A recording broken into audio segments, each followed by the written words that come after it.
সূরা বাকারা। রহমান রহিম আল্লাহ তাআলার নামে। আলিফ লাম মিম। এই সেই মহাগ্রন্থ আল কোরআন, তাতে কোনো সন্দেহ নেই যারা আল্লাহ তাআলাকে ভয় করে।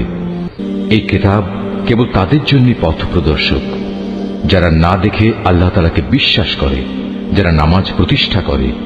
তাদের আমি যা কিছু দান করেছি তারা তা থেকে আমার এই নির্দেশিত পথে ব্যয় করে।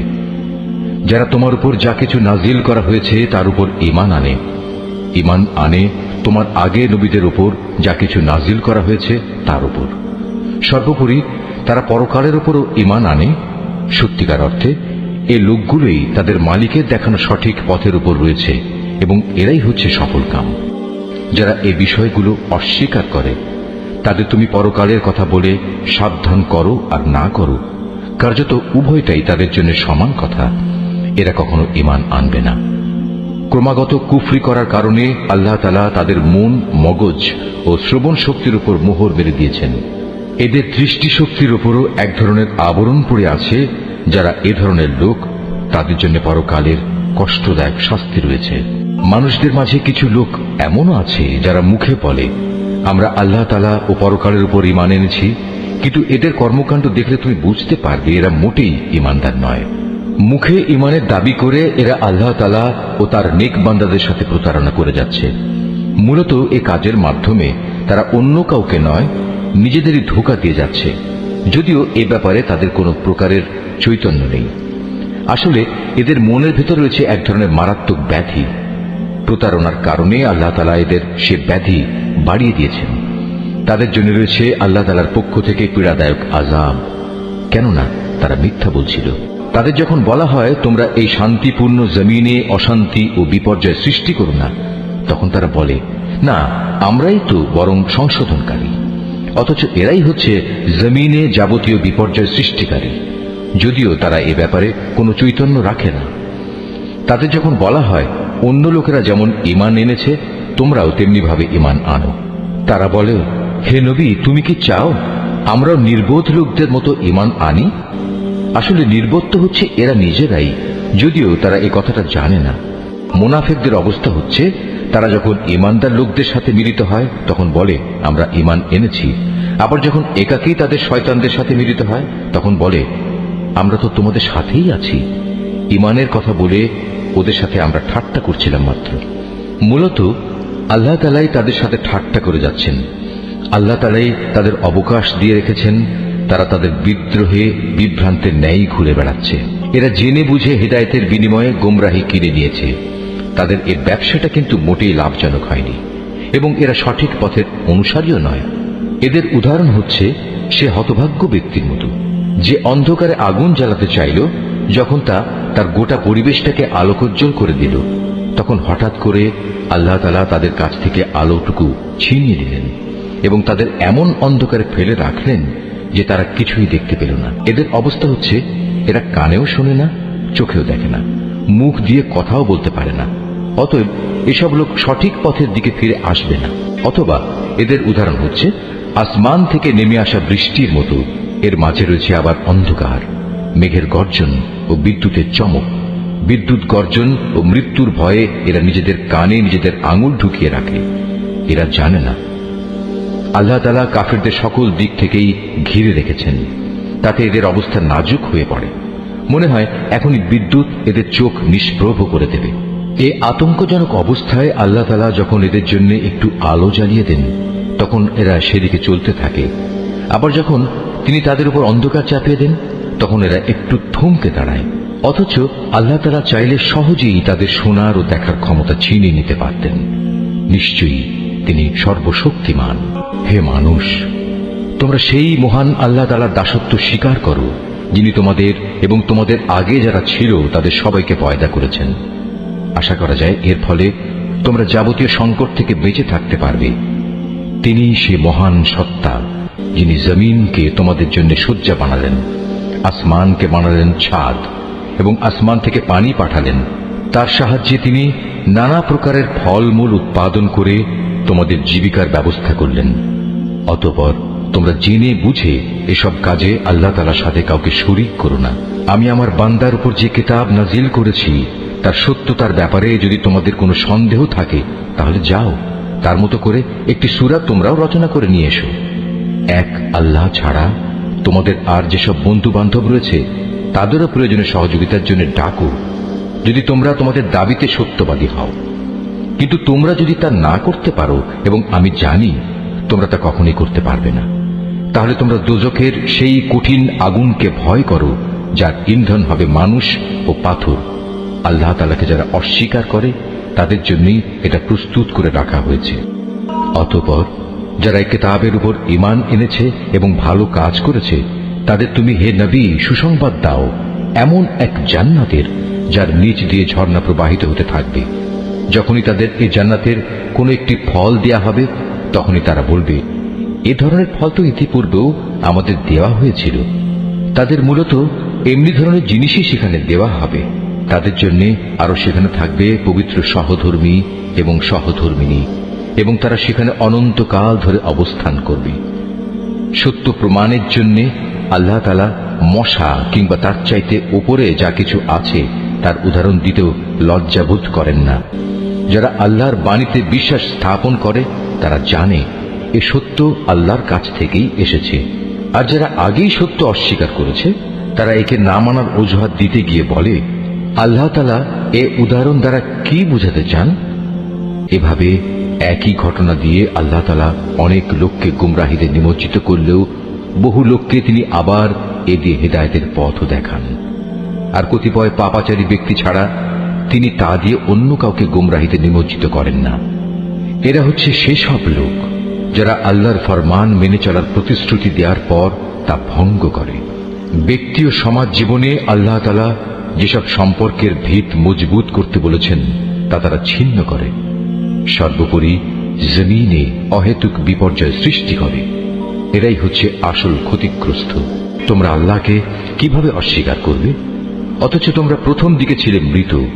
তিনি তোমাদের জীবন দিয়েছেন, পুনরায় তিনি তোমাদের মৃত্যু দেবেন। অতঃপর সর্বশেষে তিনি আবার তোমাদের জীবন দান করবেন, এবং এভাবেই তোমাদের একদিন তাঁর কাছে ফিরে যেতে হবে।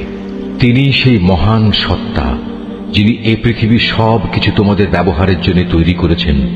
অতঃপর তিনি আসমানের দিকে মনোনিবেশ করলেন এবং তাকে 7 আসমানে বিন্যস্ত করলেন। তিনি সবকিছু সম্পর্কেই সম্যক অবগত আছে। হে নবী, স্মরণ করো যখন তোমার মালিক তাঁর ফেরেশতাদের সম্বোধন করে বললেন, আমি পৃথিবীতে আমার খলিফা বানাতে চাই। তারা বলল, তুমি কি এমন কাউকে খলিফা বানাতে চাও যে তোমার জমিনে বিশৃঙ্খলা ও বিপর্যয় সৃষ্টি করবে এবং স্বার্থের জন্য তারা রক্তপাত করবে? আমরাই তো তোমার প্রশংসা সহকারে তোমার তাসবিহ পড়ছি এবং প্রতিনিয়ত তোমার পবিত্রতা বর্ণনা করছি। আল্লাহ তাআলা বললেন, আমি যা জানি তোমরা তা জানো না।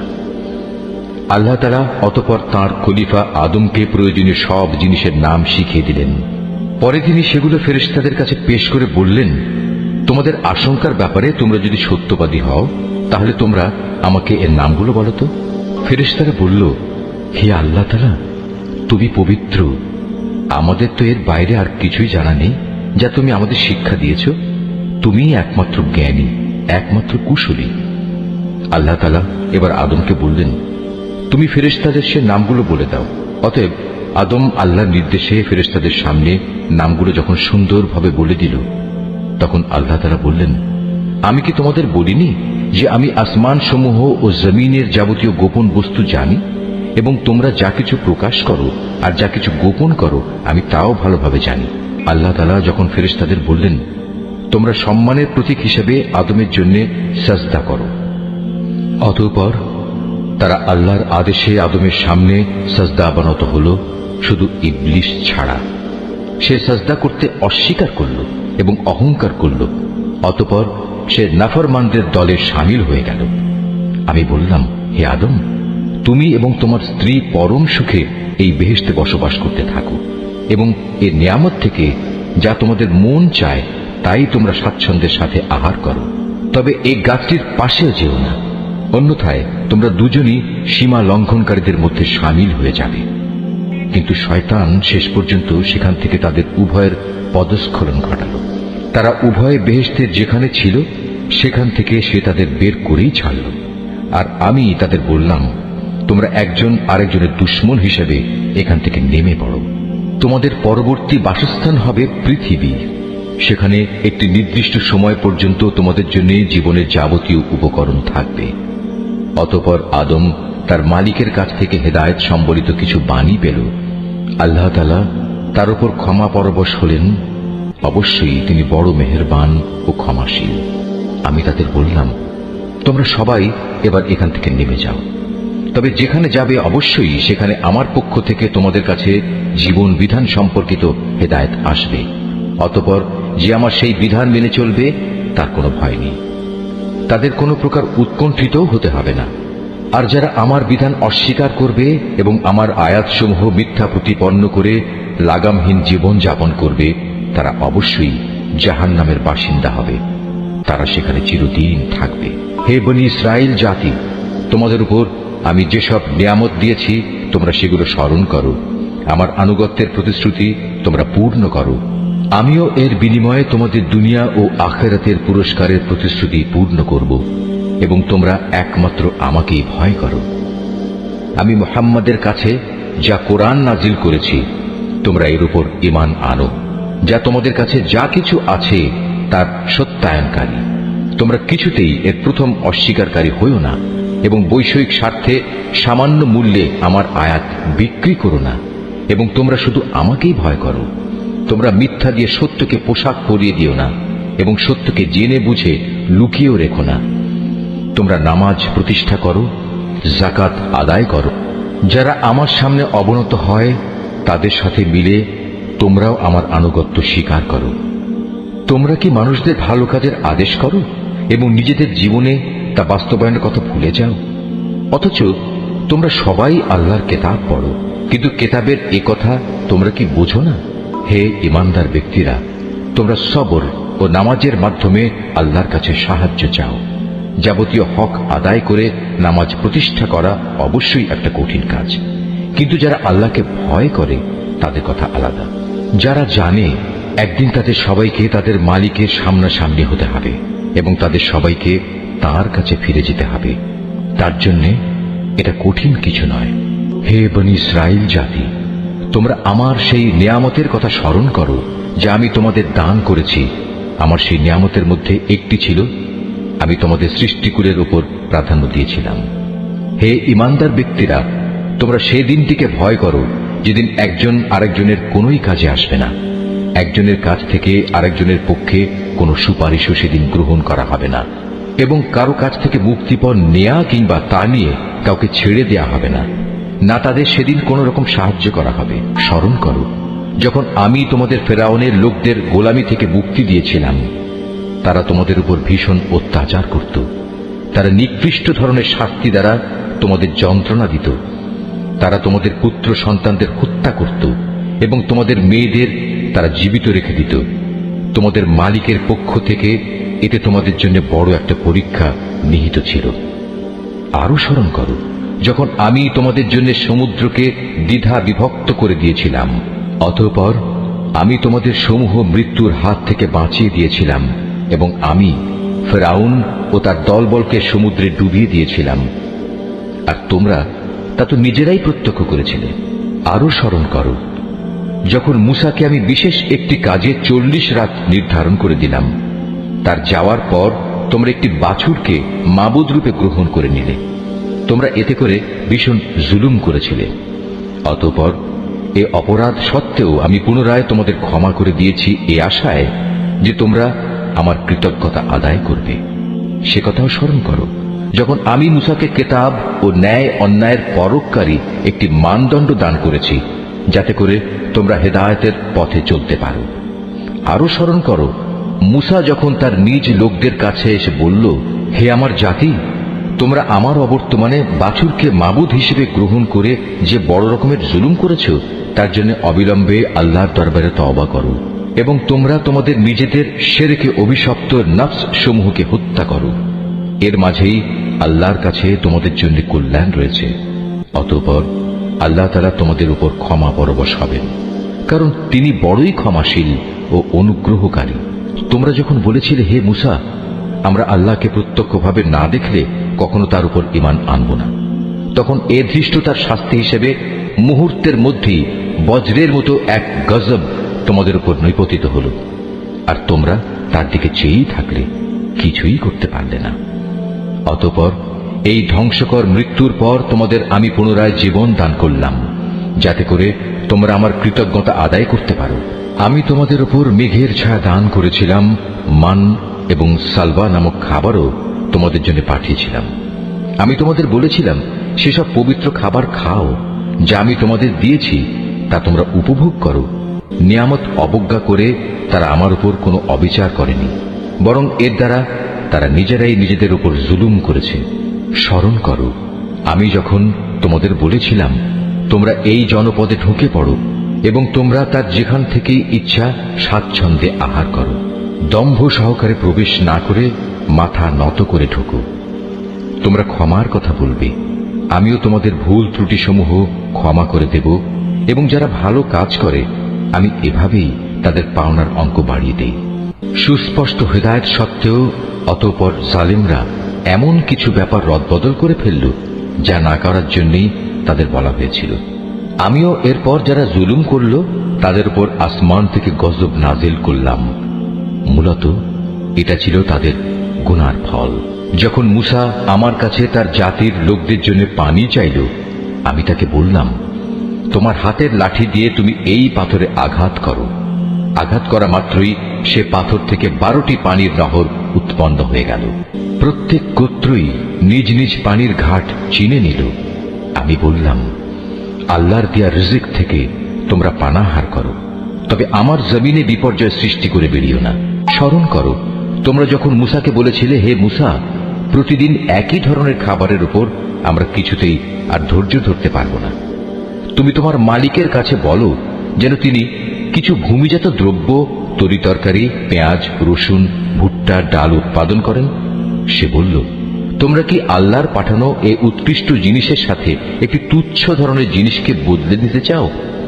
যদি তাই হয় তাহলে তোমরা অন্য কোনো শহরে সরে পড়ো, যেখানে তোমাদের এসব জিনিস যা তোমরা চাইবে তা অবশ্যই পাওয়া যাবে। আল্লাহ তাআলার আদেশ অমান্য করার ফলে শেষ পর্যন্ত অপমান ও দারিদ্র্য তাদের উপর ছেয়ে গেল। আল্লাহর গজব দ্বারা তারা আক্রান্ত হয়ে গেল। এটা এ কারণে যে এরা ক্রমাগত আল্লাহর আয়াতকে অস্বীকার করতে থাকলো এবং আল্লাহর নবীদের অন্যায়ভাবে হত্যা করতে থাকলো। আর এসব কিছু এজন্যই ছিল যে তারা আল্লাহর সাথে নাফরমানি ও সীমা লঙ্ঘন করছিল। যারা ঈমান আনে, তারা খ্রিস্টান হোক, ইহুদি হোক কিংবা সাবি হোক, তারাই হবে মুসলমান। এদের যে কেউ আল্লাহর উপর ঈমান আনবে পরকালের উপর এবং যথার্থ ভালো কাজ করবে, তাদের জন্য তাদের মালিকের কাছে পুরস্কার রয়েছে, এবং এসব লোকের যেমন কোনো ভয় নেই, তেমনি তারা চিন্তিত হবে না। স্মরণ করো, যখন আমি তোমাদের কাছ থেকে প্রতিশ্রুতি নিয়েছিলাম যে তোমরা তাওরাত মেনে চলবে, এবং তুর পাহাড়কে আমি তোমাদের উপর তুলে ধরে বলেছিলাম যে কিতাব তোমাদের আমি দান করেছি তা শক্তভাবে আঁকড়ে ধরো, এবং তাতে যা কিছু আছে তা স্মরণ রেখো। এই উপায়ে তোমরা হয়তো শয়তান থেকে নিজেদের বাঁচাতে পারবে। অতঃপর তোমরা এ ওয়াদা থেকে ফিরে গেলে, কিন্তু তা সত্ত্বেও আমার অনুদান ও রহমত যদি তোমাদের উপর না থাকত, তাহলে তোমরা অবশ্যই ধ্বংস হয়ে যেতে। তোমরা তো ভালো করেই তাদের জানো যারা তোমাদের মধ্যে শনিবারে আল্লাহর আদেশ লঙ্ঘন করেছে। অতঃপর আমি তাদের শুধু এটুকুই বলেছি, যাও, এবার তোমরা সবাই অপমানিত বানরে পরিণত হয়ে যাও। এই ঘটনাকে আমি সেসব মানুষদের যারা তখন সেখানে মজুদ ছিল, আরো যারা পরে আসবে, তাদের সবার জন্য একটি দৃষ্টান্তমূলক ঘটনা বানিয়ে দিয়েছি। যারা আল্লাহকে ভয় করে এমন লোকদের জন্য এই ঘটনা ছিল একটি উপদেশ। আরো স্মরণ করো, যখন মুসা তার জাতিকে বলল, অবশ্যই আল্লাহ তাআলা তার নামে তোমাদের একটি গাভী জবাই করার আদেশ দিচ্ছেন, তারা একথা শুনে বলল, হে মুসা, তুমি কি আমাদের সাথে তামাশা করছো? সে বলল, আমি তামাশা করে জাহেলদের দলে শামিল হওয়া থেকে আল্লাহ তাআলার কাছে পানা চাই। তারা মুসাকে বলল, তুমি তোমার মালিককে বলো আমাদের তিনি যেন সুস্পষ্ট বলে দেন তা কেমন হবে। সে বলল, অবশ্যই তা হবে এমন যা বৃদ্ধ হবে না, আবার একেবারে বাচ্চাও হবে না, বরং তা হবে এর মাঝামাঝি বয়সের, এখন যা কিছু তোমাদের নির্দেশ দেওয়া হচ্ছে তাই করো। তারা মূসাকে বলল, তুমি তোমার মালিককে জিজ্ঞেস করে নাও, তিনি আমাদের যেন বলে দেন তার রং কেমন হবে। সে বলল, তা হবে হলুদ রঙের। তার রং এত আকর্ষণীয় হবে যে যারা তাকাবে তা তাদেরই পরিতৃপ্ত করবে। তারা বলল, হে মূসা, তুমি তোমার মালিককে আবার জিজ্ঞেস করে নাও, আসলে তা কি ধরনের হবে। আমরা তো সঠিক গাভী বাছাই করতে পারছি না, কারণ আমাদের কাছে তো সব গাভী দেখতে একই ধরনের মনে হয়। আল্লাহ তাআলা চাইলে এবার অবশ্যই আমরা সঠিক পথে চলতে পারব। সে বলল, তাহলে শোনো, আল্লাহর ঈপ্সিত সে গাভী হবে এমন যে সেটি কোনো চাষাবাদের কাজ করে না, জমিনে পানি সেচের কাজও করে না, অর্থাৎ তা হবে সম্পূর্ণ নিখুঁত ও ত্রুটিমুক্ত। এ কথা শুনিয়ে তারা বলল, এতক্ষণে তুমি আমাদের সামনে সত্য ঘটনা নিয়ে এসেছ। অতঃপর তারা এ ধরনের একটি গাভী জবাই করল, যদিও ইতিপূর্বে মনে হয়নি যে তারা এই কাজটি আদৌ করতে চায়। স্মরণ করো, যখন তোমরা একজন লোককে হত্যা করেছিলে, অতঃপর সে ব্যাপারে তোমরা একে অপরের উপর হত্যার অভিযোগ আরোপ করতে শুরু করলে, অথচ আল্লাহ তাআলা সেই বিষয়ই মানুষের সামনে বের করে আনতে চাইলেন যা তোমরা লুকোবার চেষ্টা করেছিলে।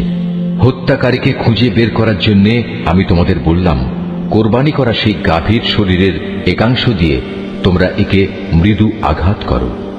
এভাবেই আল্লাহ তাআলা মৃত ব্যক্তিকে জীবন দান করবেন এবং এ ধরনের অলৌকিক ঘটনা দ্বারা তিনি তোমাদের কাছে তার জ্ঞানের নিদর্শনসমূহ তুলে ধরেন। আশা করা যায় তোমরা এর মাধ্যমে সত্য অনুধাবন করবে। কিন্তু এত বড় একটি নিদর্শন সত্ত্বেও অতঃপর তোমাদের মন কঠিন হয়ে গেল, এমন কঠিন যেন তা শক্ত পাথর, বরং মাঝে মাঝে মনে হয় পাথরের চেয়েও বুঝি তার বেশি কঠিন। কেননা কিছু পাথর এমন আছে যা থেকে মাঝে মাঝে ঝর্ণাধারা নির্গত হয়, আবার কোনো কোনো সময় তা বিদীর্ণ হয়ে ফেটেও যায় এবং তা থেকে পানির ফোয়ারাও বেরিয়ে আসে। অবশ্য এর মধ্যে থেকে এমন কিছু পাথর আছে যা আল্লাহর ভয়ে ধসে পড়ে। আল্লাহ তাআলা তোমাদের কার্যকলাপ সম্পর্কে মোটেই গাফেল নন। হে ঈমানদার লোকেরা, এরপরেও তোমরা কি এই আশা পোষণ করো যে এরা তোমাদের সাথে তোমাদের দ্বীনের জন্য ঈমান আনবে? অথচ এদের একাংশ যুগ যুগ ধরে আল্লাহর কিতাব শুনে আসছে, অতঃপর তারা তাকে বিকৃত করছে, অথচ এরা ভালো করেই তা জানে।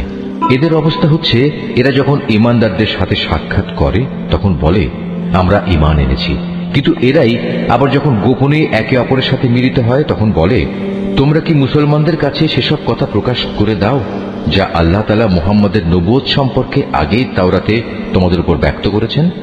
খবরদার, তোমরা এমনটি কখনো করো না, তাহলে তারা একদিন তোমাদের মালিকের সামনে এটা দিয়েই তোমাদের বিরুদ্ধে সাক্ষ্য উত্থাপন করবে।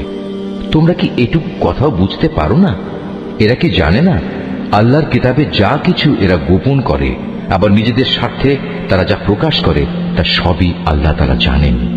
এদের আরেকটি দল যারা একান্ত অশিক্ষিত, নিরক্ষর, এরা আল্লাহর কিতাব সম্পর্কে কিছুই জানে না। আল্লাহর কিতাব যেন এদের কাছে একটি নিছক ধ্যান ধারণা সর্বস্ব পুস্তক মাত্র। এরা শুধু অমূলক ধারণাই করে থাকে।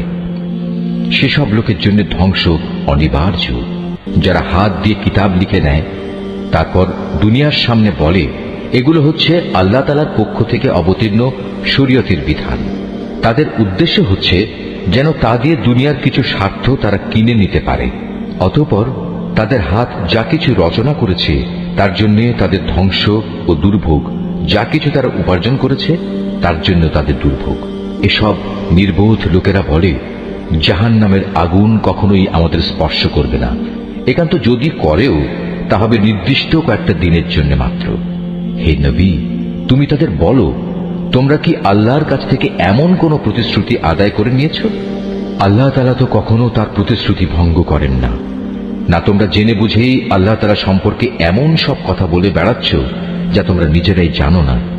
হ্যাঁ, যে কোনো ব্যক্তি স্বেচ্ছায় অপরাধ করেছে এবং যাকে তার পাপ ঘিরে রেখেছে, এমন লোকেরাই হচ্ছে জাহান্নামের অধিবাসী এবং সেখানে তারা চিরদিন অবস্থান করবে।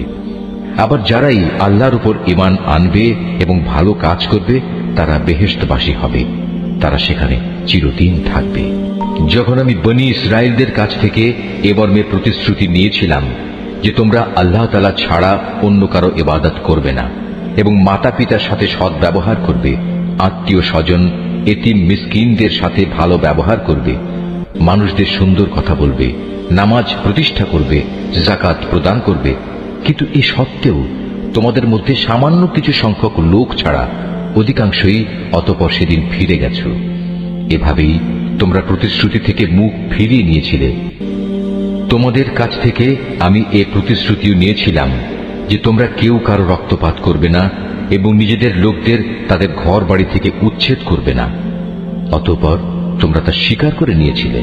তোমরা তো নিজেরাই এ সাক্ষ্য দিচ্ছ। তারপর এই তো হচ্ছে, তোমরা একে অপরকে তোমরা হত্যা করতে লাগলে। তোমাদের এক দলকে তোমরা তাদের ভিটে মাটি থেকে বিতাড়িত করে দিতে লাগলে। অন্যায় এবং জুলুম দ্বারা জালেমদের তোমরা তাদের উপর পৃষ্ঠপোষকতা করতে থাকলে।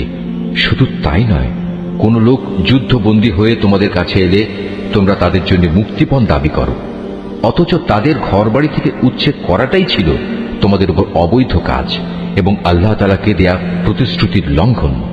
তোমরা কি তাহলে আল্লাহর কিতাবের একাংশ বিশ্বাস করো এবং আরেক অংশ অবিশ্বাস করো?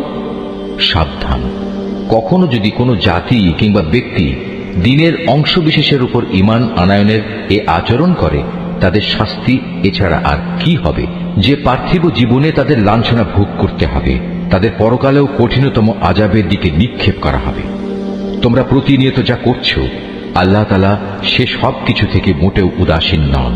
বস্তুত এই লোকেরা আখিরাতের স্থায়ী জীবনের বিনিময়ে দুনিয়ার অস্থায়ী জীবন খরিদ করে নিয়েছে। এরা যেহেতু আযাব বিশ্বাসই করেনি, তাই আল্লাহ তাআলার পক্ষ থেকে তাদের আযাব কিঞ্চিত পরিমাণও হালকা করা হবে না, আর না তাদের কোনো দিক থেকে কোন রকম সাহায্য করা হবে। আমি মূসাকে কিতাব দিয়েছি, তারপর একে একে আমি আরো অনেক নবী পাঠিয়েছি এবং বাপ ছাড়া সন্তান পয়দা হওয়ার মতো সুস্পষ্ট নিদর্শন দিয়ে আমি মরিয়ম পুত্র ঈসাকে পাঠিয়েছি এবং আমার পাঠানো বাণী ও পবিত্র আত্মার মাধ্যমে তাকে আমি সাহায্য করেছি।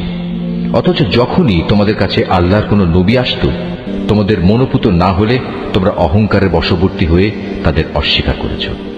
তাদের কাউকে তোমরা মিথ্যাবাদী বলেছ, আবার তাদের একদলকে তোমরা হত্যাও করেছ। তারা বলে, হিদায়াতের জন্য আমাদের মন ও তার দরজা বন্ধ হয়ে আছে।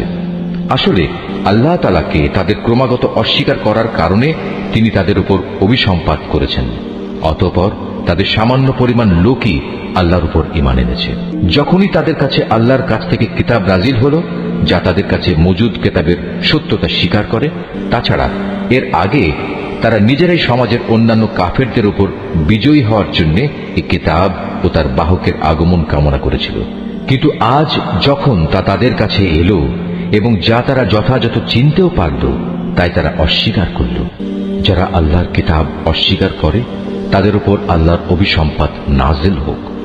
কত নিকৃষ্ট বস্তু সেটি, যার বিনিময়ে তারা তাদের নিজেদের মন প্রাণ বিক্রয় করে দিয়েছে। শুধু গোলামির বশবর্তী হয়েই তারা আল্লাহর নাজিল করা বিধান অস্বীকার করেছে, শুধু এ কারণে যে আল্লাহ তাআলা তার বান্দাদের মধ্যে থেকে যাকে চান তাকে নবুয়ত দিয়ে অনুগ্রহ করেন। তাদের এ কুফরির ফলে তারা ক্রোধের উপর ক্রোধে আক্রান্ত হল। আর কাফেরদের জন্য তো এমনই অপমানজনক শাস্তি রয়েছে, যখন তাদের বলা হয় আল্লাহ তাআলা যা কিছু নাজিল করেছেন তার উপর ঈমান আনো। তারা বলে, আমরা তো শুধু সেসব কিছুর উপর ঈমান আনি যা আমাদের বনী ইসরাইল জাতির উপর নাজিল করা হয়েছে। এর বাইরে যা তারা অস্বীকার করে অথচ তা একান্ত সত্য, তা তাদের কাছে নাজিল করা আল্লাহর কথাগুলোকেও সত্য বলে স্বীকার করে। হে নবী, তুমি বলো, তোমরা যদি বিশ্বাসী হও তাহলে আল্লাহর নবীদের ইতিপূর্বে তোমরা কেন হত্যা করেছিলে? তোমাদের কাছে তো একসময় সুস্পষ্ট নিদর্শন সহকারে মূসাও নবী হয়ে এসেছিল, অথচ তার সামান্য কয়েকদিনের অনুপস্থিতির পরেই তোমরা একটি বাছুরকে মাবুদ হিসেবে গ্রহণ করে নিলে। কত বড় জালেম ছিলে তোমরা! আরো স্মরণ করো, যখন আমি তোমাদের কাছ থেকে একটি প্রতিশ্রুতি আদায় করেছিলাম, তোমাদের মাথার উপর তুর পাহাড় তুলে ধরে আমি বলেছিলাম, যা কিছু বিধি বিধান আমি তোমাদের দিয়েছি তা শক্ত করে আঁকড়ে ধরো এবং আমার কথাগুলো শুনো। এর জবাবে তারা মুখে তো বলল, হ্যাঁ, আমরা তোমার কথা শুনেছি, কিন্তু বাস্তব জীবনে তা অস্বীকার করে বলল, আমরা তা অমান্য করলাম। আসলে আল্লাহ তাআলাকে তাদের অস্বীকার করার কারণে সেই বাছুরকে মাবুদ বানানোর নেশা তখনও তাদের মনকে আকৃষ্ট করে রেখেছিল। তুমি তাদের বলো, যদি তোমরা সত্যি মোমেন হও তাহলে বলতে পারো, এটা কত খারাপ ঈমান যা একজন ব্যক্তিকে এ ধরনের কাজের আদেশ দেয়।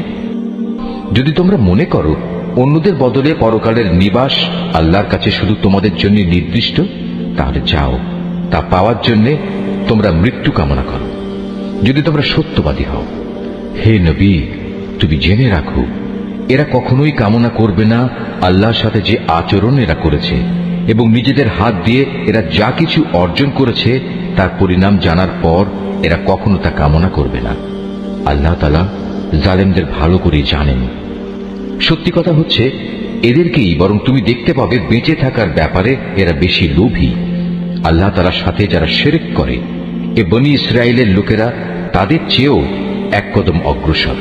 এদের প্রত্যেক ব্যক্তি 1000 বছর জীবিত থাকতে চায়, কিন্তু যত দীর্ঘ জীবন এদের দেয়া হোক না কেন, তা কখনো এদের তার অবশ্যম্ভাবী আযাব থেকে বাঁচাতে পারবে না। আল্লাহ তাআলা এদের যাবতীয় কাজকর্ম পুঙ্খানুপুঙ্খ পর্যবেক্ষণ করেন। হে নবী, তুমি বলো, কে সে ব্যক্তি যে জিব্রাইলের শত্রু হতে পারে, অথচ সে তো আল্লাহর আদেশে আল্লাহর বাণীসমূহ তোমার অন্তঃকরণে নাজিল করে দেয়, তাও এমন এক বাণী যা তাদের কাছে মজুদ বিষয়সমূহের সত্যতা স্বীকার করে। সর্বোপরি এ হচ্ছে মুমিনদের জন্য সুসংবাদবাহী গ্রন্থ।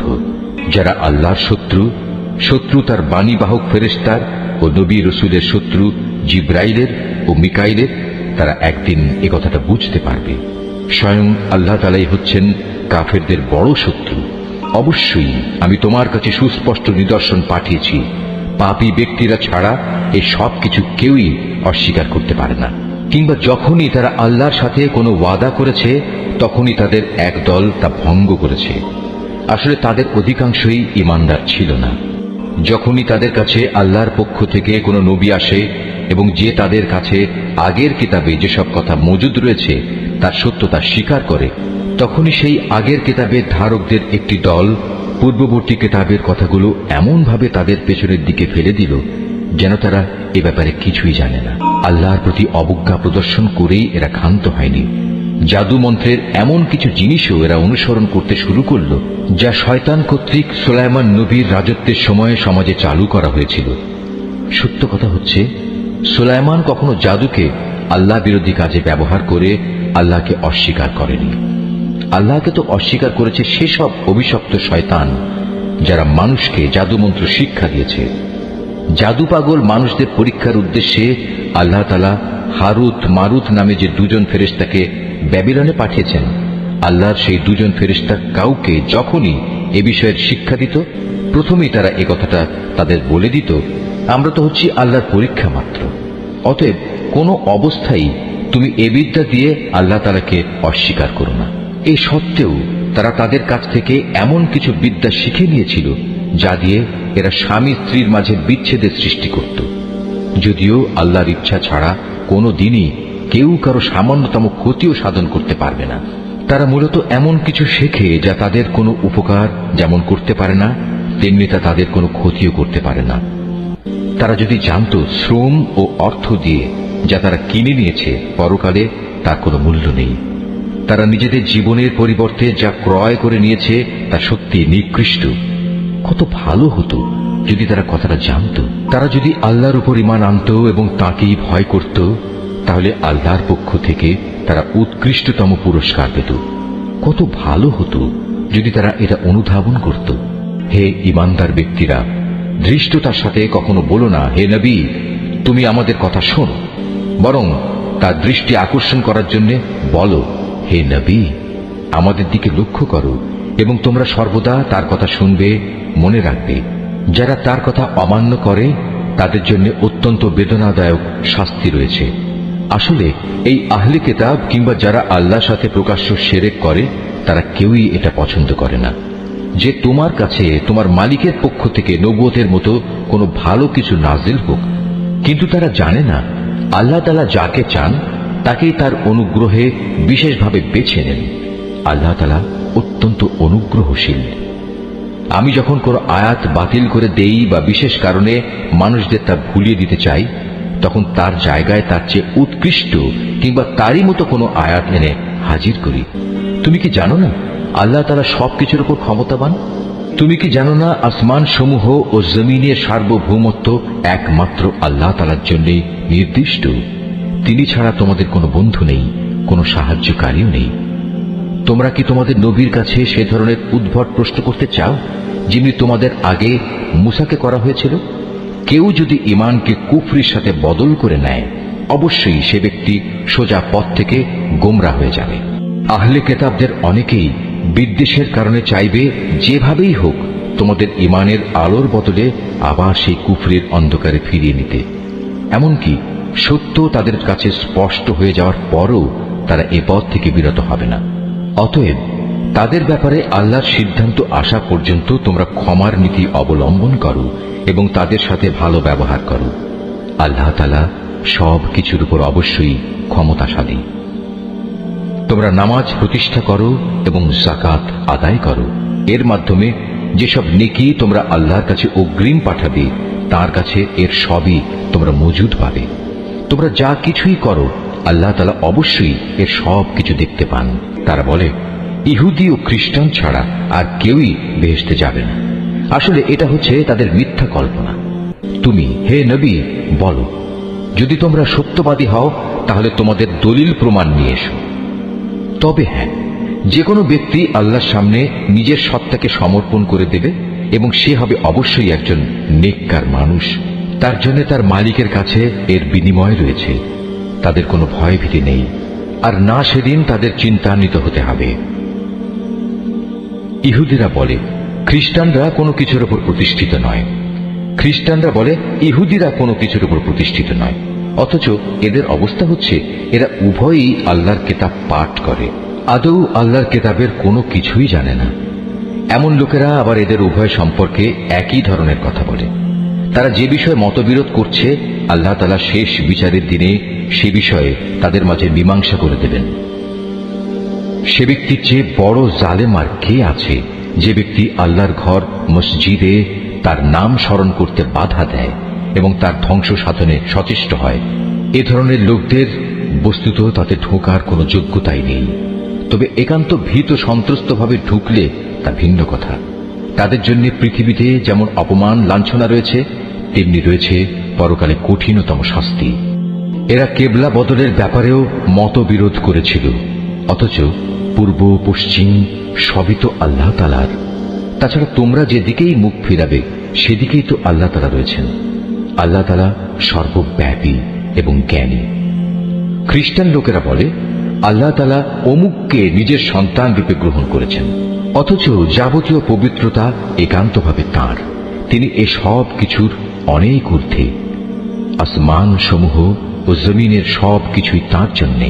এর প্রতিটি বস্তুই তার একান্ত অনুগত। বরং আসমান সমূহ ও জমিনের তিনি স্রষ্টা। যখন তিনি কোনো একটি বিষয়ের সিদ্ধান্ত করেন, সে ব্যাপারে শুধু এটুকুই বলেন, হও, আর সাথে সাথেই তা হয়ে যায়। যারা সঠিক কথা জানে না তারা বলে আল্লাহ তাআলা নিজে আমাদের সাথে কথা বলেন না কেন, অথবা এমন কোন নিদর্শন আমাদের কাছে কেন পাঠান না যার মাধ্যমে আমরা তাকে দেখতে পাব। এদের আগের লোকেরাও এদের মতো করেই কথা বলতো। এদের সবার মন আসলে একই ধরনের। আল্লাহকে যারা দৃঢ়ভাবে বিশ্বাস করে, আমি তাদের জন্য আমার নিদর্শন সমূহ সুস্পষ্ট করে পেশ করে দিয়েছি। অবশ্যই আমি তোমাকে সত্য দিন সহ পাঠিয়েছি আযাবের ভীতি প্রদর্শনকারী ও জান্নাতের সুসংবাদবাহী হিসেবে। জেনে রেখো, তোমাকে জাহান্নামের অধিবাসীদের দায় দায়িত্বের ব্যাপারে প্রশ্ন করা হবে না। ইহুদি ও খ্রিস্টানরা কখনো তোমার ওপর খুশি হবে না। হ্যাঁ, তুমি যদি কখনো তাদের দলের অনুসরণ করতে শুরু করো, তখনই এরা খুশি হবে। তুমি তাদের বলে দাও, আল্লাহ তাআলার হেদায়েতই হচ্ছে একমাত্র পথ। সাবধান, তোমার কাছে সঠিক জ্ঞান আসার পরও যদি তুমি তাদের ইচ্ছানুসারে চলতে থাকো, তাহলে আল্লাহ তাআলা ছাড়া তুমি কোনো বন্ধু ও সাহায্যকারী পাবে না। আহলে কিতাবদের মাঝে এমন কিছু লোক আছে যারা এ কোরআনকে যেভাবে নিষ্ঠার সাথে পড়া দরকার সেভাবেই পড়ে। তারা তার উপর ঈমানও আনে। যারা একে অস্বীকার করে তারাই হচ্ছে ক্ষতিগ্রস্ত লোক। হে বনী ইসরাইল জাতি, তোমরা আমার সে নিয়ামত স্মরণ করো যা আমি তোমাদের দান করেছি। সে নিয়ামতের অংশ হিসেবে আমি তোমাদের দুনিয়ার অন্যান্য জাতির উপর শ্রেষ্ঠত্ব দান করেছি। তোমরা সেই দিনটিকে ভয় করো যেদিন একজন মানুষ আরেকজনের কোনোই কাজে আসবে না। সেদিন তার কাছ থেকে কোন রকম বিনিময়ও নেওয়া হবে না। আবার একের পক্ষে অন্যের সুপারিশও সেদিন কোনো উপকারে আসবে না। সেদিন এসব লোকদের কোন রকম সাহায্যও করা হবে না। আরো স্মরণ করো যখন ইব্রাহিমকে তার রব কতিপয় বিষয়ে তার আনুগত্যের পরীক্ষা নিলেন, অতঃপর তা পুরোপুরি সে আদায় করল। আল্লাহ তাআলা বললেন, এবার আমি তোমাকে মানব জাতির জন্য নেতা বানাতে চাই। সে বলল, আমার ভবিষ্যৎ বংশধররাও কি নেতা হিসেবে বিবেচিত হবে? আল্লাহ তাআলা বললেন, আমার প্রতিশ্রুতি জালেমদের কাছে পৌঁছবে না। স্মরণ করো আমি যখন মানুষদের মিলনস্থল ও নিরাপত্তার কেন্দ্র হিসেবে এই কাবা ঘরটি নির্মাণ করেছিলাম, আমি তাদের আদেশ দিয়েছিলাম, তোমরা ইব্রাহিমের দাঁড়ানোর স্থানটিকে নামাজের স্থান হিসেবে গ্রহণ করো। আমি ইব্রাহিম ও ইসমাইলকে আদেশ দিয়েছিলাম যেন তারা আমার ঘর কাবাকে হজ ও ওমরার তাওয়াফকারীদের জন্য, আল্লাহর ইবাদতে আত্মনিয়োগকারীদের জন্য, সর্বোপরি তার নামে রুকু সেজদাকারীদের জন্য পবিত্র করে রাখে। ইব্রাহিম যখন বলেছিল, হে মালিক, এ শহরকে তুমি শান্তি ও নিরাপত্তার শহর বানিয়ে দাও এবং এখানকার অধিবাসীদের মাঝে যে ব্যক্তি আল্লাহ তাআলা এবং পরকালে বিশ্বাস করে তুমি তাদের ফলমূল দিয়ে আহারের যোগান দাও। আল্লাহ তাআলা বললেন, হ্যাঁ, যে ব্যক্তি আমাকে অস্বীকার করবে তাকেও আমি অল্প কয়েকদিন জীবনের উপায় উপকরণ সরবরাহ করতে থাকব। অতঃপর অচিরেই আমি তাদের আগুনের আযাব ভোগ করতে বাধ্য করব, যা সত্যি বড় নিকৃষ্টতম স্থান। ইব্রাহিম ও ইসমাইল যখন এই ঘরের ভিত্তি উঠাচ্ছিল, তখন তারা আল্লাহর কাছে দোয়া করল, হে আমাদের মালিক, আমরা যে উদ্দেশ্যে এই ঘর নির্মাণ করেছি তা তুমি আমাদের কাছ থেকে কবুল করো।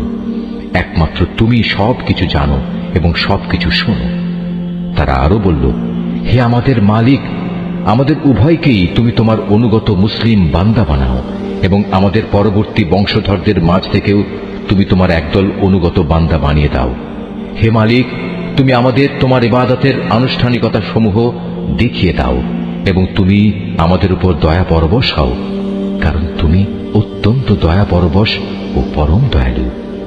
হে আমাদের মালিক, তাদের বংশের মধ্যে তাদের নিজেদের মাঝ থেকে তুমি এমন একজন রাসূল পাঠাও যে তাদের কাছে তোমার আয়াতসমূহ পড়ে শোনাবে, তাদের তোমার কিতাবের জ্ঞান ও প্রজ্ঞা শিক্ষা দেবে, উপরন্তু সে তাদের পবিত্র করে দেবে। হে আল্লাহ, তুমি আমাদের এই দোয়া কবুল করো, কারণ তুমি মহাপরাক্রমশালী ও পরম কুশলী। জেনে বুঝে যে নিজেকে মূর্খ বানিয়ে রেখেছে সে ব্যক্তি ছাড়া আর কে এমন হবে যে ইব্রাহিমের আনিত জীবন বিধান থেকে মুখ ফিরিয়ে নেবে? অথচ তাকে আমি দুনিয়ার নবুয়তের জন্য বাছাই করে নিয়েছি। শেষ বিচারের দিনেও সে আমার নেক লোকদের মধ্যে শামিল হবে। যখন আমি তাকে বললাম, তুমি আমার অনুগত মুসলিম হয়ে যাও, সে বলল, আমি সৃষ্টিকুলের মালিক আল্লাহ তাআলার পূর্ণ আনুগত্য স্বীকার করে নিলাম। যে পথ ইব্রাহিম নিজের জন্য বেছে নিল, সে পথে চলার জন্য সে তার সন্তান সন্ততিকেও ওসিয়ত করে গেল। ইয়াকুবও তার সন্তানদের ওসিয়ত করে বলল, হে আমার সন্তানরা, নিশ্চয়ই আল্লাহ তাআলা তোমাদের জন্য এই দ্বীন ইসলাম মনোনীত করে দিয়েছেন। অতএব কোন অবস্থায় এই জীবন বিধানের আনুগত্য স্বীকার ব্যতি রেখে তোমরা মৃত্যুবরণ করো না। হে ইহুদি জাতি, তোমরা কি তখন সেখানে উপস্থিত ছিলে যখন ইয়াকুবের সামনে তার মৃত্যু এসে হাজির হলো এবং সে যখন তার ছেলে মেয়েদের বলল, বলো আমার মৃত্যুর পর তোমরা কার ইবাদত করবে? তারা বলল, আমরা অবশ্যই তোমার মাবুদ, তোমার পূর্বপুরুষ ইব্রাহিম, ইসমাইল ও ইসহাকের মাবুদের ইবাদত করব। এ মাবুদ হচ্ছেন একক, আমরা তার আত্মসমর্পণকারী বান্দা হয়ে থাকব। এরা ছিল এক ধরনের জাতি যারা আজ গত হয়ে গেছে। তারা যা করে গেছে তা তাদের নিজেদের জন্য, আবার তোমরা যা করবে তা হবে তোমাদের নিজেদের জন্য। তারা যা কিছু করছিল সে ব্যাপারে তোমাদের কিছু জিজ্ঞেস করা হবে না। এরা ইহুদি ও নাসারারা বলে, তোমরা ইহুদি কিংবা খ্রিস্টান হয়ে যাও, তাহলে তোমরা সঠিক পথে পরিচালিত হবে। হে নবী, তুমি বলো, আমাদের কাছে তো বরং ইব্রাহিমের একনিষ্ঠ মতাদর্শই রয়েছে, আর সে কখনো মুশরিকদের অন্তর্ভুক্ত ছিল না। তোমরা বলো, আমরা তো আল্লাহর উপর ঈমান এনেছি এবং ঈমান এনেছি আল্লাহ তাআলা আমাদের কাছে যা কিছু নাজিল করেছেন তার উপর। আমাদের আগে ইব্রাহিম, ইসমাইল, ইসহাক, ইয়াকুব ও তাদের পরবর্তী সন্তানদের উপর যা কিছু নাজিল করা হয়েছে তাও আমরা মানি। তাছাড়া মুসা, ঈসা সহ সব নবীকে তাদের মালিকের পক্ষ থেকে যা কিছু দেওয়া হয়েছে তার উপর আমরা ঈমান এনেছি। আমরা এদের কারো মধ্যেই কোনো তারতম্য করি না। আমরা তো হচ্ছি আল্লাহরই অনুগত বান্দা। আর এরা যদি তোমাদের মতোই আল্লাহর উপর ঈমান আনত তাহলে তারাও সঠিক পথ পেত। তারা যদি সে পথ থেকে ফিরে আসে তাহলে তারা অবশ্যই উপদলীয় অনৈক্যের মাঝে পড়ে যাবে। আল্লাহ তাআলাই তোমার জন্য যথেষ্ট হবেন, তিনি শোনেন, তিনিই জানেন। হে নবী, তাদের তুমি বলো, আসল রং হচ্ছে আল্লাহ তাআলারই। এমন কে আছে যার রং তার রঙের চেয়ে উৎকৃষ্ট হতে পারে? আমরা ঘোষণা করছি আমরা তাঁরই ইবাদত করি। হে নবী, তুমি তাদের বলো, তোমরা কি স্বয়ং আল্লাহ তাআলার ব্যাপারেই আমাদের সাথে বিতর্কে লিপ্ত হতে চাও? অথচ তিনি যেমন আমাদের মালিক তেমনি তিনি তোমাদেরও মালিক। আমাদের কাজ আমাদের জন্য আর তোমাদের কাজ তোমাদের জন্য। আমরা তার আনুগত্যের ব্যাপারে সবাই হচ্ছি নিষ্ঠাবান। অথবা তোমরা কি একথা বলতে চাও যে ইব্রাহিম, ইসমাইল, ইসহাক, ইয়াকুব ও তাদের বংশধররা সবাই ছিল ইহুদি কিংবা খ্রিস্টান? হে নবী, তুমি বলে দাও, এ ব্যাপারে তোমরা বেশি জানো না আল্লাহ তাআলা বেশি জানেন? যদি কোনো ব্যক্তি তার কাছে মজুদ আল্লাহর কাছ থেকে আগত সাক্ষ্য প্রমাণ গোপন করে তাহলে তার চেয়ে বড় জালেম আর কে হতে পারে? আল্লাহ তাআলা তোমাদের কাজকর্মের ব্যাপারে মোটেই গাফেল নন। এরাও ছিল এক ধরনের সম্প্রদায় যারা আজ গত হয়ে গেছে। তারা যা করে গেছে তা তাদের জন্য, আর তোমাদের কর্মফল হবে তোমাদের জন্য। তারা যা কিছু করছিল সে ব্যাপারে তোমাদের কিছু জিজ্ঞাসা করা হবে না। কেবলা বদলের ব্যাপারে মানুষদের ভেতর থেকে কিছু মূর্খ লোক অচিরেই বলতে শুরু করবে, এ কি হলো? এতদিন যে কেবলার উপর তারা প্রতিষ্ঠিত ছিল, আজ কিসে তাদের সেদিক থেকে ফিরিয়ে দিল? হে নবী, তুমি তাদের বলে দাও, পূর্ব পশ্চিম সবই আল্লাহ তাআলার জন্য। আল্লাহ তাআলা যাকে ইচ্ছা তাকে সঠিক পথে পরিচালিত করেন।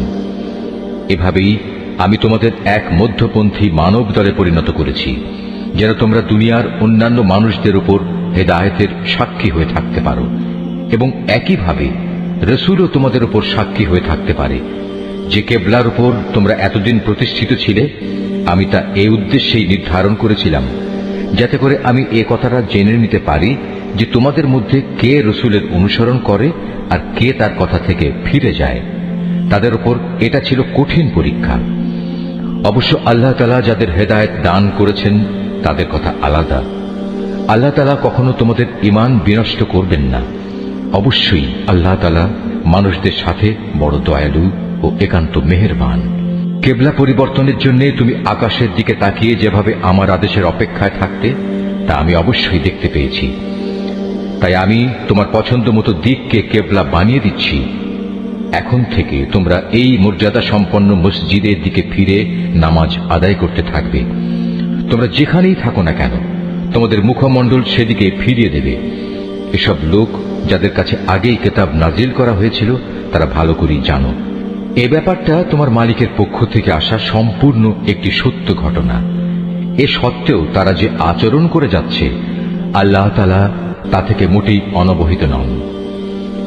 যাদের ইতিপূর্বে কিতাব দান করা হয়েছে তাদের সামনে যদি তুমি দুনিয়ার সব কয়টি প্রমাণও এনে হাজির করো, তারপরেও এরা তোমার কেবলার অনুসরণ করবে না, আর এরপর তুমিও তাদের কেবলার অনুসরণকারী হতে পারো না।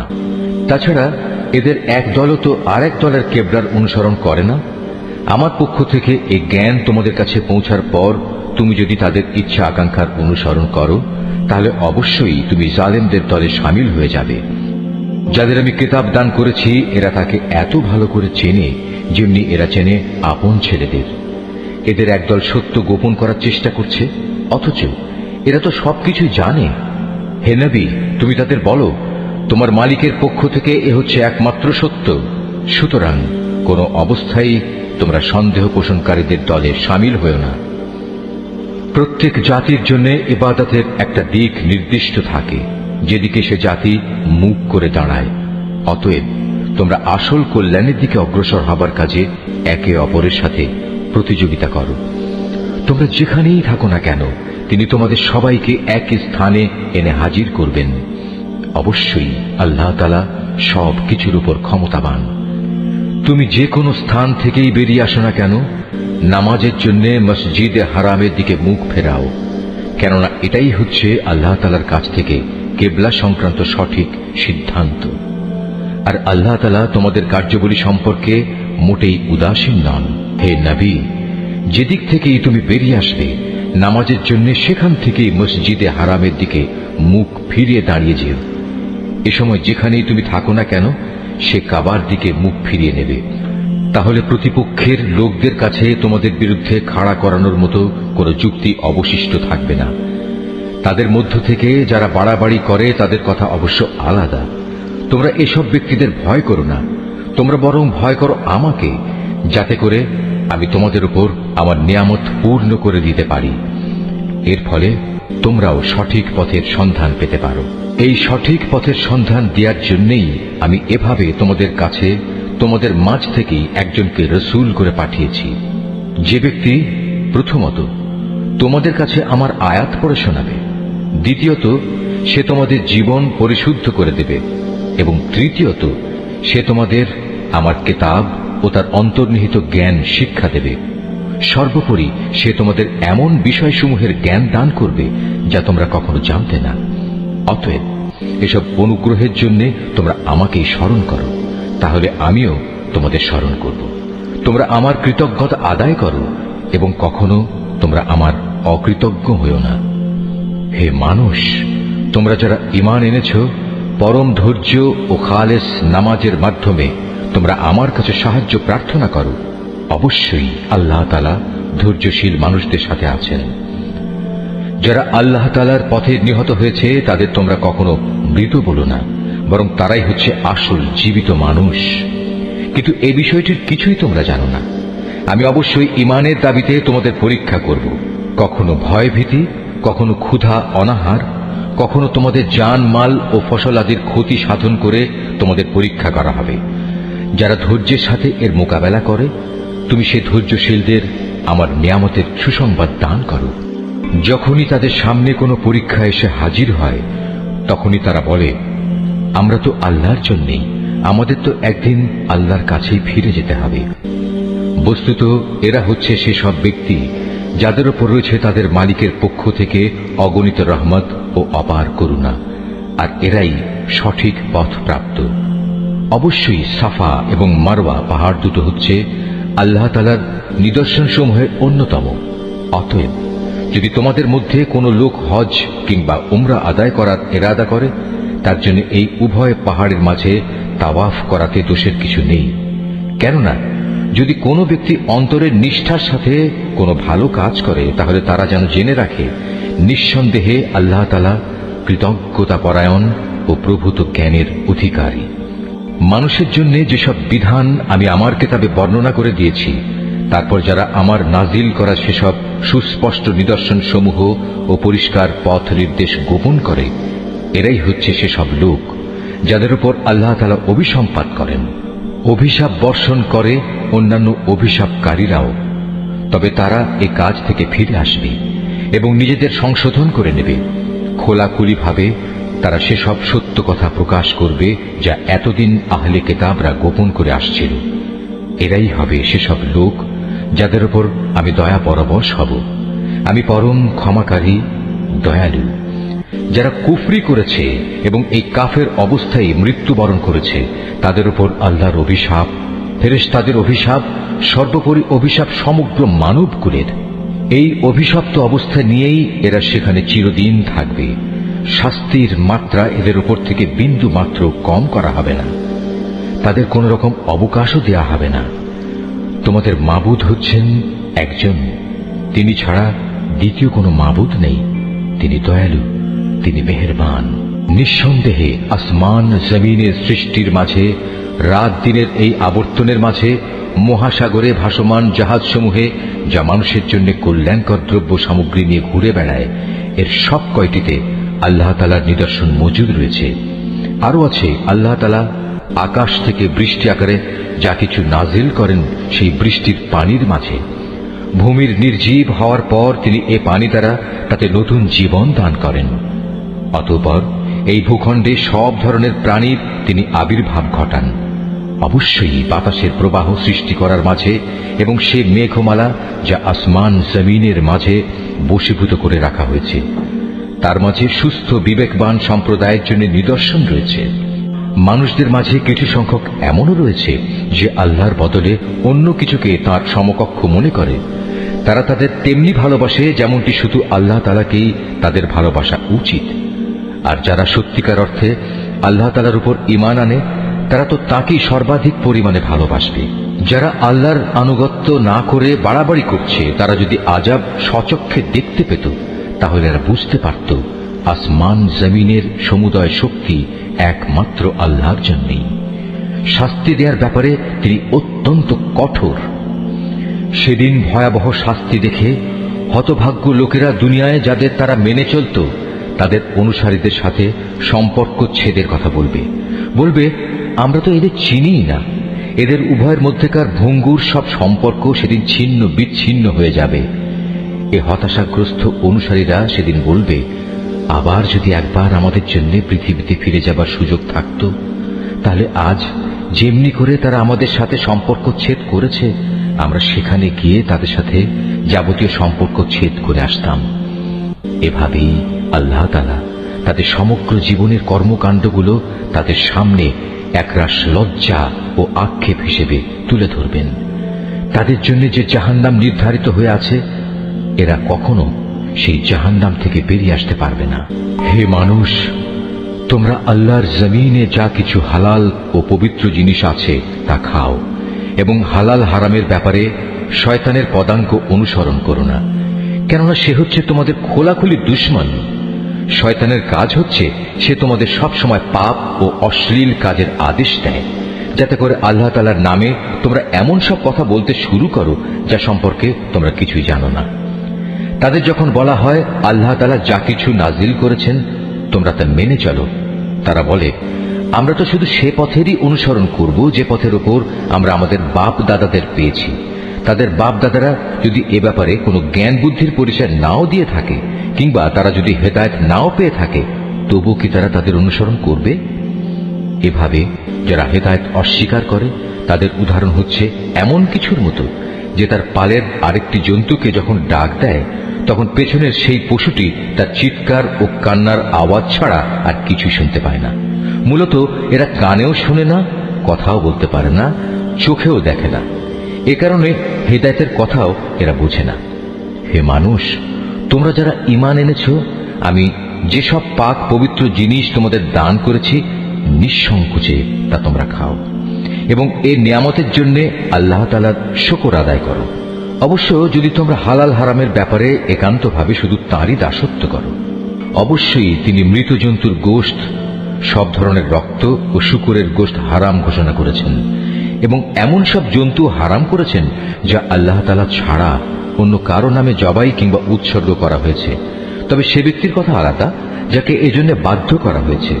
যদি সে ব্যক্তি এমন হয় যে সে আল্লাহর আইনের সীমা লঙ্ঘনকারী হয় না, অথবা যেটুকু হলে জীবনটা বাঁচে তার চেয়ে বেশি ভোগ করে তাতে অভ্যস্ত হয়ে পড়ে না, তাহলে এই অপারগতার সময় হারাম খেলে তার উপর কোনো গুনাহ নেই।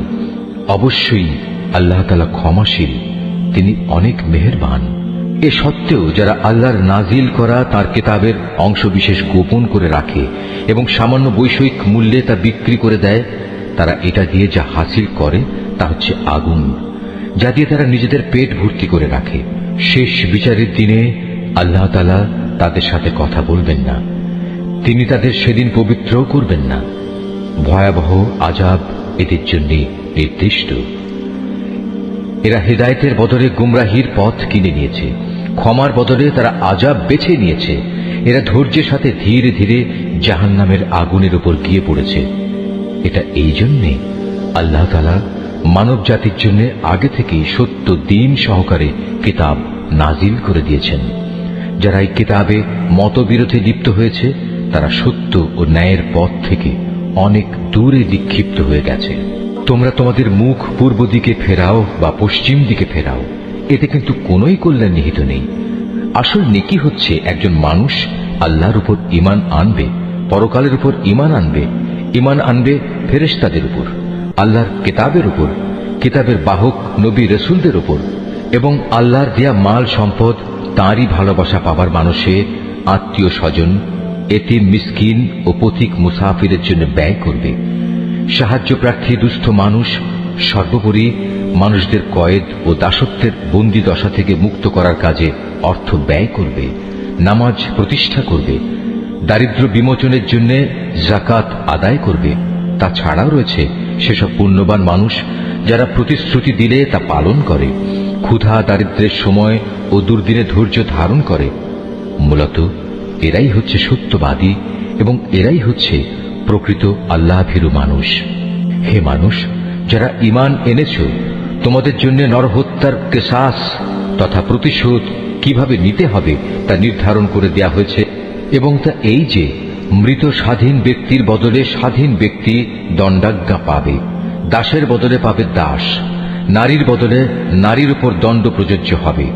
অবশ্য যে হত্যাকারীকে, যাকে হত্যা করা হয়েছে, তার পরিবারের লোকেরা কিংবা তার ভাইয়ের পক্ষ থেকে ক্ষমা করে দেয়া হয়, তার ক্ষেত্রে কোনো ন্যায়ানুগ পন্থা অনুসরণ করে তা সম্পন্ন করতে হবে। এটা তোমাদের মালিকের পক্ষ থেকে দণ্ড হ্রাস করার উপায় এবং তার একটি অনুগ্রহ মাত্র। যদি কেউ এর পরেও বাড়াবাড়ি করে তাহলে তার জন্য কঠোর শাস্তি রয়েছে। হে বিবেকবান লোকেরা, আল্লাহর নির্ধারিত এই কিসাসের মাঝেই সত্যিকার অর্থে তোমাদের সমাজ ও জাতির জীবন নিহিত রয়েছে।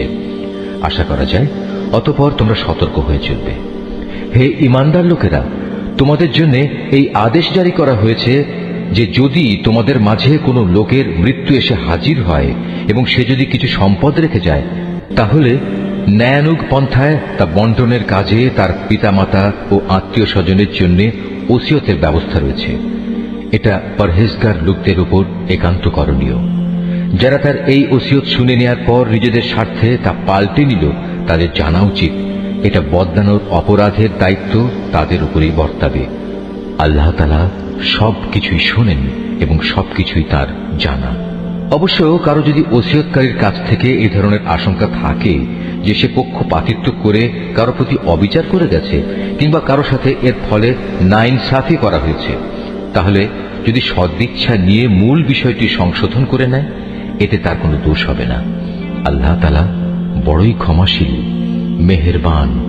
হে মানুষ, তোমরা যারা ঈমান এনেছ, তোমাদের উপর রোজা ফরজ করে দেয়া হয়েছে, যেমনি করে ফরজ করা হয়েছিল তোমাদের পূর্ববর্তী লোকদের উপর, যেন তোমরা এর মাধ্যমে আল্লাহকে ভয় করতে পারো। রোজা ফরজ করা হয়েছে কয়েকটি নির্দিষ্ট দিনের জন্য। তারপরেও কেউ যদি সে দিনগুলোতে অসুস্থ হয়ে যায় কিংবা কেউ যদি তখন সফরে থাকে, সে ব্যক্তি সমপরিমাণ দিনের রোজা সুস্থ হয়ে গেলে অথবা সফর থেকে ফিরে এসে আদায় করে নেবে।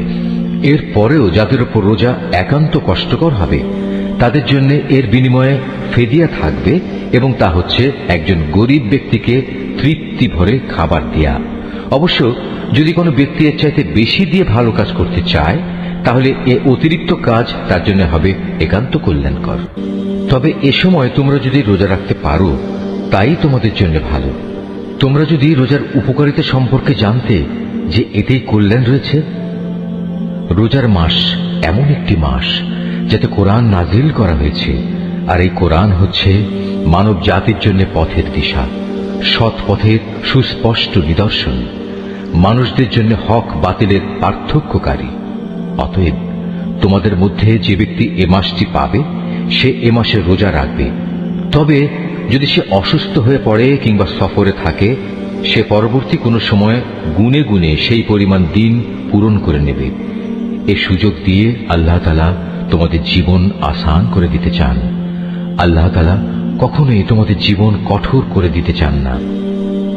আল্লাহর উদ্দেশ্য হচ্ছে তোমরা যেন গুনে গুনে রোজার সংখ্যাগুলো পূরণ করতে পারো। আল্লাহ তাআলা তোমাদের কোরআনের মাধ্যমে জীবন যাপনের যে পদ্ধতি শিখিয়েছেন, তার জন্য তোমরা তাঁর মাহাত্ম্য বর্ণনা করতে এবং তাঁর কৃতজ্ঞতা আদায় করতে পারো। হে নবী, আমার কোনো বান্দা যখন তোমাকে আমার ব্যাপারে জিজ্ঞেস করে, তাকে তুমি বলে দিও, আমি তার একান্ত কাছেই আছি। আমি আহ্বানকারীর ডাকে সাড়া দেই যখন সে আমাকে ডাকে। তাই তাদের উচিত আমার আহ্বানে সাড়া দেয়া এবং সম্পূর্ণভাবে আমার উপরে ঈমান আনা। আশা করা যায় এতে করে তারা সঠিক পথের সন্ধান পাবে। রোজার মাসের রাতের বেলায় তোমাদের স্ত্রীদের কাছে যৌন মিলনের জন্য যাওয়া তোমাদের জন্য হালাল করে দেয়া হয়েছে, কারণ তোমাদের নারীরা যেমনি তোমাদের জন্য পোশাক স্বরূপ, ঠিক তোমরাও তাদের জন্য পোশাক সমতুল্য। আল্লাহ তাআলা এটা জানেন। রোজার মাসে রাতের বেলায় স্ত্রী সহবাসের ব্যাপারে তোমরা নানা ধরনের আত্মপ্রতারণার আশ্রয় নিচ্ছিলে, তাই তিনি তোমাদের উপর থেকে কড়াকড়ি শিথিল করে তোমাদের উপর দয়া করলেন এবং তোমাদের মাফ করে দিলেন। এখন তোমরা চাইলে তাদের সাথে সহবাস করতে পারো এবং এ ব্যাপারে আল্লাহ পাক তোমাদের জন্য যা বিধিবিধান কিংবা সন্তান লিখে রেখেছেন তা সন্ধান করো। রোজার সময় পানাহারের ব্যাপারে আল্লাহর নির্দেশ হচ্ছে, তোমরা পানাহার অব্যাহত রাখতে পারো যতক্ষণ পর্যন্ত রাতের অন্ধকার রেখার ভেতর থেকে ভোরের শুভ্র আলোক রেখা তোমাদের জন্য পরিষ্কার প্রতিভাত না হয়। অতঃপর তোমরা রাতের আগমন পর্যন্ত রোজা পূর্ণ করে নাও। তবে মসজিদে যখন তোমরা ইতিকাফ অবস্থায় থাকবে তখন নারী সম্ভোগ থেকে বিরত থেকো। এই হচ্ছে আল্লাহ তাআলার নির্ধারিত সীমারেখা। অতএব তোমরা কখনো এর কাছেও যেও না। এভাবেই আল্লাহ তাআলা তার যাবতীয় নিদর্শন মানুষদের জন্য বলে দিয়েছেন, যাতে করে তারা এ আলোকে আল্লাহ তাআলাকে ভয় করতে পারে। তোমরা একে অন্যের অর্থ সম্পদ অন্যায় অবৈধভাবে আত্মসাৎ করো না। আবার জেনে বুঝে অন্যায়ভাবে অন্যের সম্পদ ভোগ করার জন্য এর একাংশ বিচারকদের সামনে ঘুষ কিংবা উপঢৌকন হিসেবেও পেশ করো না। হে নবী, তারা তোমাকে নতুন চাঁদগুলো ও তাদের বাড়া কমা সম্পর্কে জিজ্ঞেস করবে। তুমি তাদের বলে দাও, মূলত এগুলো হচ্ছে মানব জাতির জন্য একটি স্থায়ী সময় নির্ঘণ্ট, যার মাধ্যমে মানুষরা দিন তারিখ সম্পর্কে জানতে পারে। তাছাড়া এর মাধ্যমে লোকেরা হজের সময়সূচিও জেনে নিতে পারে। এহরাম বাঁধার পর পেছন দরজা দিয়ে ঘরে প্রবেশ করার মাঝে কোনো সওয়াব নেই। আসল নেকি হচ্ছে কে আল্লাহ তাআলাকে ভয় করল তা দেখা। এখন থেকে ঘরে ঢোকার সময় সামনের দুয়ার দিয়েই তোমরা আসা যাওয়া করো। তোমরা একমাত্র আল্লাহ তাআলাকে ভয় করবে। তোমরা আল্লাহ তাআলার পথে সেসব লোকের সাথে লড়াই করো যারা তোমাদের সাথে লড়াই করে, কিন্তু কোনো অবস্থায় সীমা লঙ্ঘন করো না, কারণ আল্লাহ তাআলা কখনো সীমা লঙ্ঘনকারীদের পছন্দ করেন না। যেখানেই তোমরা তাদের পাও সেখানেই তোমরা তাদের হত্যা করো। যেসব স্থান থেকে তারা তোমাদের বহিষ্কার করে দিয়েছে তোমরাও তাদের সেসব স্থান থেকে বের করে দাও। জেনে রেখো, ফিতনা, ফাসাদ, দাঙ্গা হাঙ্গামা, নরহত্যার চাইতেও বড় অপরাধ। তোমরা কাবা ঘরের পাশে কখনো তাদের সাথে যুদ্ধে লিপ্ত হইও না, যতক্ষণ পর্যন্ত তারা সেখানে তোমাদের আক্রমণ না করে। তারা যদি তোমাদের সাথে যুদ্ধ করে তাহলে তোমরাও তাদের সাথে যুদ্ধ করো। এভাবেই কাফেরদের শাস্তি দেয়া হয়। তবে তারা যদি যুদ্ধ বিগ্রহ থেকে ফিরে আসে তাহলে মনে রেখো, আল্লাহ তাআলা বড়ই ক্ষমাশীল ও দয়ার আধার। তোমরা তাদের সাথে লড়াই করতে থাকো যতক্ষণ না জমিন থেকে ফিতনা নির্মূল হয়ে যায় এবং আল্লাহর জমিনে আল্লাহর দেয়া জীবন ব্যবস্থা পূর্ণাঙ্গভাবে আল্লাহর জন্য নির্দিষ্ট হয়ে যায়। যদি তারা যুদ্ধ থেকে ফিরে আসে তবে তাদের সাথে আর কোনো বাড়াবাড়ি নয়। তবে হ্যাঁ, যারা নিজেরাই জালেম তাদের উপর এটা প্রযোজ্য নয়। একটি সম্মানিত মাসের বদলেই একটি সম্মানিত মাস আশা করা যাবে। প্রয়োজনে এ সম্মানিত মাস সমূহেও প্রতিশোধ ব্যবস্থা বৈধ হবে। এ সময়ে যদি কেউ তোমাদের উপর হস্ত প্রসারিত করে তাহলে তোমরাও তাদের উপর তেমনি হস্ত প্রসারিত করে জবাব দাও। তবে সর্বদাই আল্লাহকে ভয় করতে থাকো। মনে রেখো, যারা অপরাধ থেকে বেঁচে থাকে আল্লাহ তাআলা তাদের সাথে রয়েছেন। আল্লাহর পথে অর্থ সম্পদ ব্যয় করো। অর্থ সম্পদ আঁকড়ে ধরে নিজেদের হাতেই নিজেদের ধ্বংসের অতলে নিক্ষেপ করো না, এবং তোমরা অন্য মানুষদের সাথে দয়া অনুগ্রহ করো। নিশ্চয়ই আল্লাহ তাআলা অনুগ্রহকারী ব্যক্তিদের ভালোবাসেন। আল্লাহ তাআলা সন্তুষ্টির জন্য হজ ও ওমরা সম্পন্ন করো। পথে যদি তোমাদের কোথাও বাধা দেয়া হয় তাহলে সে স্থানে কোরবানির জন্য যা কিছু সহজভাবে হাতের কাছে পাওয়া যায় তা দিয়েই কোরবানি আদায় করে নাও। তবে কোরবানির পশু তার নির্দিষ্ট গন্তব্যস্থলে পৌঁছার আগ পর্যন্ত তোমরা তোমাদের মাথা মুন্ডন করো না। যদি তোমাদের মধ্যে কোনো ব্যক্তি অসুস্থ হয়ে পড়ে অথবা যদি তার মাথায় কোনো রোগ থাকে যে কারণে আগেই তার মাথা মুন্ডন করা প্রয়োজন হয়ে পড়ে, তাহলে সে যেন এর বিনিময়ে ফিদিয়া আদায় করে, এবং তা হচ্ছে কিছু রোজা রাখা অথবা অর্থ দান করা কিংবা কোরবানি আদায় করা। অতঃপর তোমরা যখন নিরাপদ হয়ে যাবে তখন তোমাদের কেউ যদি একসাথে হজ ও ওমরা আদায় করতে চায়, তার উচিত তার সাধ্য অনুযায়ী কোরবানি আদায় করা। যদি কোরবানি করার মতো কোনো পশু সে না পায়, তাহলে সে যেন হজের সময়কালে 3টি এবং তোমরা যখন বাড়ি ফিরে আসবে তখন 7টি, সর্বমোট পূর্ণ 10টি রোজা রাখে। এই সুবিধাটুকু শুধু তাদের জন্য যাদের পরিবার পরিজন আল্লাহর ঘরের আশেপাশে বর্তমান নেই। তোমরা আল্লাহকেই ভয় করো, জেনে রাখো আল্লাহ তাআলা কঠোর আযাব প্রদানকারী বটে। হজের মাসসমূহ একান্ত সুপরিচিত। সে সময়গুলোর মধ্যে যে ব্যক্তি হজ আদায় করার মনস্থ করবে, সে যেন জেনে রাখে হজের ভেতর কোনো যৌন সম্ভোগ নেই, নেই কোনো অশ্লীল গালিগালাজ বা ঝগড়াঝাটি। আর যত ভালো কাজই তোমরা করো, আল্লাহ তাআলা অবশ্যই তা জানেন। হজের নিয়ত করলে এর জন্য তোমরা পাথেয় জোগাড় করে নেবে, যদিও আল্লাহর ভয়টাই হচ্ছে মানুষের সর্বোৎকৃষ্ট পাথেয়। অতএব হে বুদ্ধিমান মানুষরা, তোমরা আমাকেই ভয় করো। হজের এই সময়গুলোতে যদি তোমরা আল্লাহর অনুগ্রহ তালাশ করতে গিয়ে কোনো অর্থনৈতিক ফায়দা হাসিল করতে চাও, তাতে তোমাদের কোনোই দোষ নেই। অতঃপর তোমরা যখন আরাফাতের ময়দান থেকে ফিরে আসবে, তখন মুজদালিফায় মশআরে হারামের কাছে এসে আল্লাহকে স্মরণ করবে, ঠিক যেমনি করে আল্লাহ তাআলা তোমাদের তাকে ডাকার পথ বলে দিয়েছেন, তেমনি করে তাকে স্মরণ করবে। ইতিপূর্বে তোমরা আসলেই পথভ্রষ্টদের দলে শামিল ছিলে। তারপর তোমরা সে স্থান থেকে ফিরে এসো যেখান থেকে অন্য হজ পালনকারী ব্যক্তিরা ফিরে আসে। নিজেদের ভুল ভ্রান্তির জন্য আল্লাহ তাআলার কাছে ক্ষমা প্রার্থনা করো। নিঃসন্দেহে আল্লাহ তাআলা গুনাহ খাতা মাফ করে দেন, তিনি বড়ই দয়ালু। যখন তোমরা তোমাদের হজের যাবতীয় আনুষ্ঠানিকতা শেষ করে নেবে, তখন এখানে বসে আগের দিনে যেভাবে তোমরা তোমাদের পূর্বপুরুষদের গৌরবের কথা স্মরণ করতে, তেমনি করে বরং তার চেয়ে বেশি পরিমাণে এখন আল্লাহকে স্মরণ করো। মানুষদের ভেতর থেকে একদল লোক বলে, হে আমাদের মালিক, সব ভালো জিনিস তুমি আমাদের এই দুনিয়াতেই দিয়ে দাও। বস্তুত যারা এ ধরনের কথা বলে, তাদের জন্য পরকালে আর কোনো পাওনাই বাকি থাকে না। আবার এ মানুষদেরই আর একদল বলে, হে আমাদের প্রতিপালক, এ দুনিয়ায়ও তুমি আমাদের কল্যাণ দান করো, পরকালেও তুমি আমাদের কল্যাণ দাও, সর্বোপরি তুমি আমাদের আগুনের আযাব থেকে নিষ্কৃতি দাও। এ ধরনের লোকদের তাদের নিজ নিজ উপার্জন মোতাবেক তাদের যথার্থ হিস্সা রয়েছে। আল্লাহ তাআলাই হচ্ছেন দ্রুত হিসাব গ্রহণকারী। হাতে গোনা হজের এ কয়টি দিনে বেশি পরিমাণে আল্লাহকে স্মরণ করো। হজের পর যদি কেউ তাড়াহুড়ো করে দুদিনের মধ্যে মিনা থেকে মক্কায় ফিরে আসে, তাতে যেমন কোনো দোষ নেই, তেমনি যদি কোনো ব্যক্তি সেখানে আরো বেশি অপেক্ষা করতে চায়, তাতেও কোনো দোষ নেই। এই নিয়ম হচ্ছে তার জন্য যে আল্লাহকে ভয় করেছে। তোমরা শুধু আল্লাহ তাআলাকে ভয় করো এবং জেনে রাখো একদিন তোমাদের তাঁর কাছেই জড়ো করা হবে। মানুষদের মাঝে এমন লোকও আছে পার্থিব জীবনে যার কথা তোমাকে খুবই উৎফুল্ল করবে।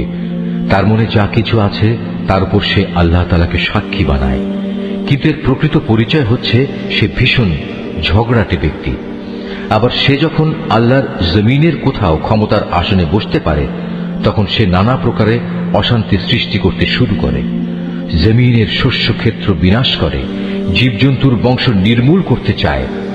মূলত আল্লাহ তাআলা কখনো বিপর্যয় সৃষ্টিকারী মানুষদের পছন্দ করেন না। যখন তাকে বলা হয় ফিতনা ফাসাদ সৃষ্টি না করে তুমি আল্লাহ তাআলাকে ভয় করো, তখন তাকে মিথ্যা অহংকারে পেয়ে বসে, যা গুনার সাথে মেশানো থাকে। মূলত এ চরিত্রের লোকের জন্য জাহান্নামী যথেষ্ট, আর তা হচ্ছে একান্ত নিকৃষ্টতম ঠিকানা। এ মানুষদের ভেতর আবার এমন কিছু লোক রয়েছে যারা আল্লাহ তাআলার এতটুকু সন্তুষ্টি লাভের জন্য নিজের জীবন পর্যন্ত বিক্রি করে দেয়। আল্লাহ তাআলা এ ধরনের বান্দাদের প্রতি সত্যিই অনুগ্রহশীল। হে ইমানদার লোকেরা, তোমরা পুরোপুরি ইসলামের ছায়াতলে এসে যাও এবং কোনো অবস্থায় অভিশপ্ত শয়তানের পদাঙ্ক অনুসরণ করো না, কেননা শয়তান হচ্ছে তোমাদের প্রকাশ্যতম দুশমন। আল্লাহ তাআলার পক্ষ থেকে এসব সুস্পষ্ট নিদর্শন তোমাদের কাছে এসে যাওয়ার পরও যদি তোমাদের পদস্খলন হয়, তাহলে নিশ্চিত জেনে রাখো আল্লাহ তাআলা মহাবিজ্ঞ ও পরাক্রমশালী। তারা কি সেদিনের অপেক্ষা করছে যখন আল্লাহ তাআলা স্বয়ং তার ফেরেশতা সহ মেঘের ছায়া দিয়ে এখানে আসবেন এবং তখন তাদের ভাগ্যের চূড়ান্ত ফয়সালা হয়ে যাবে। সব কয়টি ব্যাপার সর্বশেষে তাঁর কাছেই উপনীত হবে। তুমি বনী ইসরায়েলদের জিজ্ঞেস করো, কি পরিমাণ সুস্পষ্ট নিদর্শন আমি তাদের দান করেছি। আমি তাদের বলেছি, যার কাছে হেদায়েতের নিয়ামত আসার পর সে নিজে তা বদলে ফেলে, তার জন্য আল্লাহ তাআলা কঠোর শাস্তি দানকারী। যারা আল্লাহ তাআলাকে অস্বীকার করেছে তাদের জন্য তাদের এ পার্থিব জীবনটা খুব লোভনীয় করে সাজিয়ে রাখা হয়েছে। এরা ঈমানদার ব্যক্তিদের বিদ্রূপ করে, অথচ এই ঈমানদার ব্যক্তি যারা আল্লাহ তাআলাকে ভয় করেছে, শেষ বিচারের দিন তাদের মর্যাদা এদের তুলনায় অনেক বেশি হবে। আল্লাহ তাআলা যাকে চান তাকে অপরিমিত রিজিক দান করেন। একসময় সব মানুষ একই উম্মতের অন্তর্ভুক্ত ছিল, পরে এরা নানা দলে উপদলে বিভক্ত হয়ে তাদের স্রষ্টাকেই ভুলে গেল।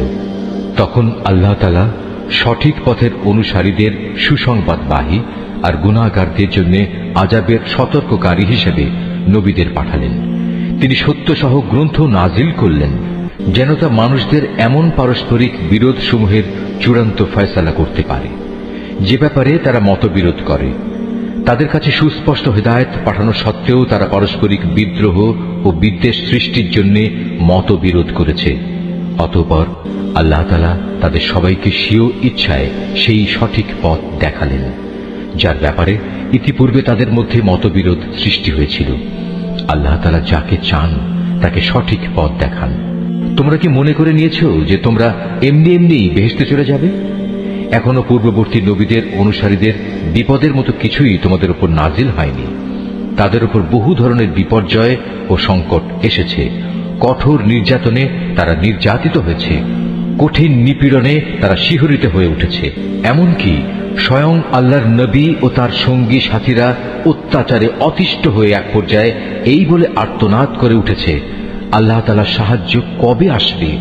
আল্লাহ তাআলা তাঁর প্রিয়জনদের সান্ত্বনা দিয়ে বললেন, অবশ্যই আল্লাহ তাআলার সাহায্য অতি নিকটে।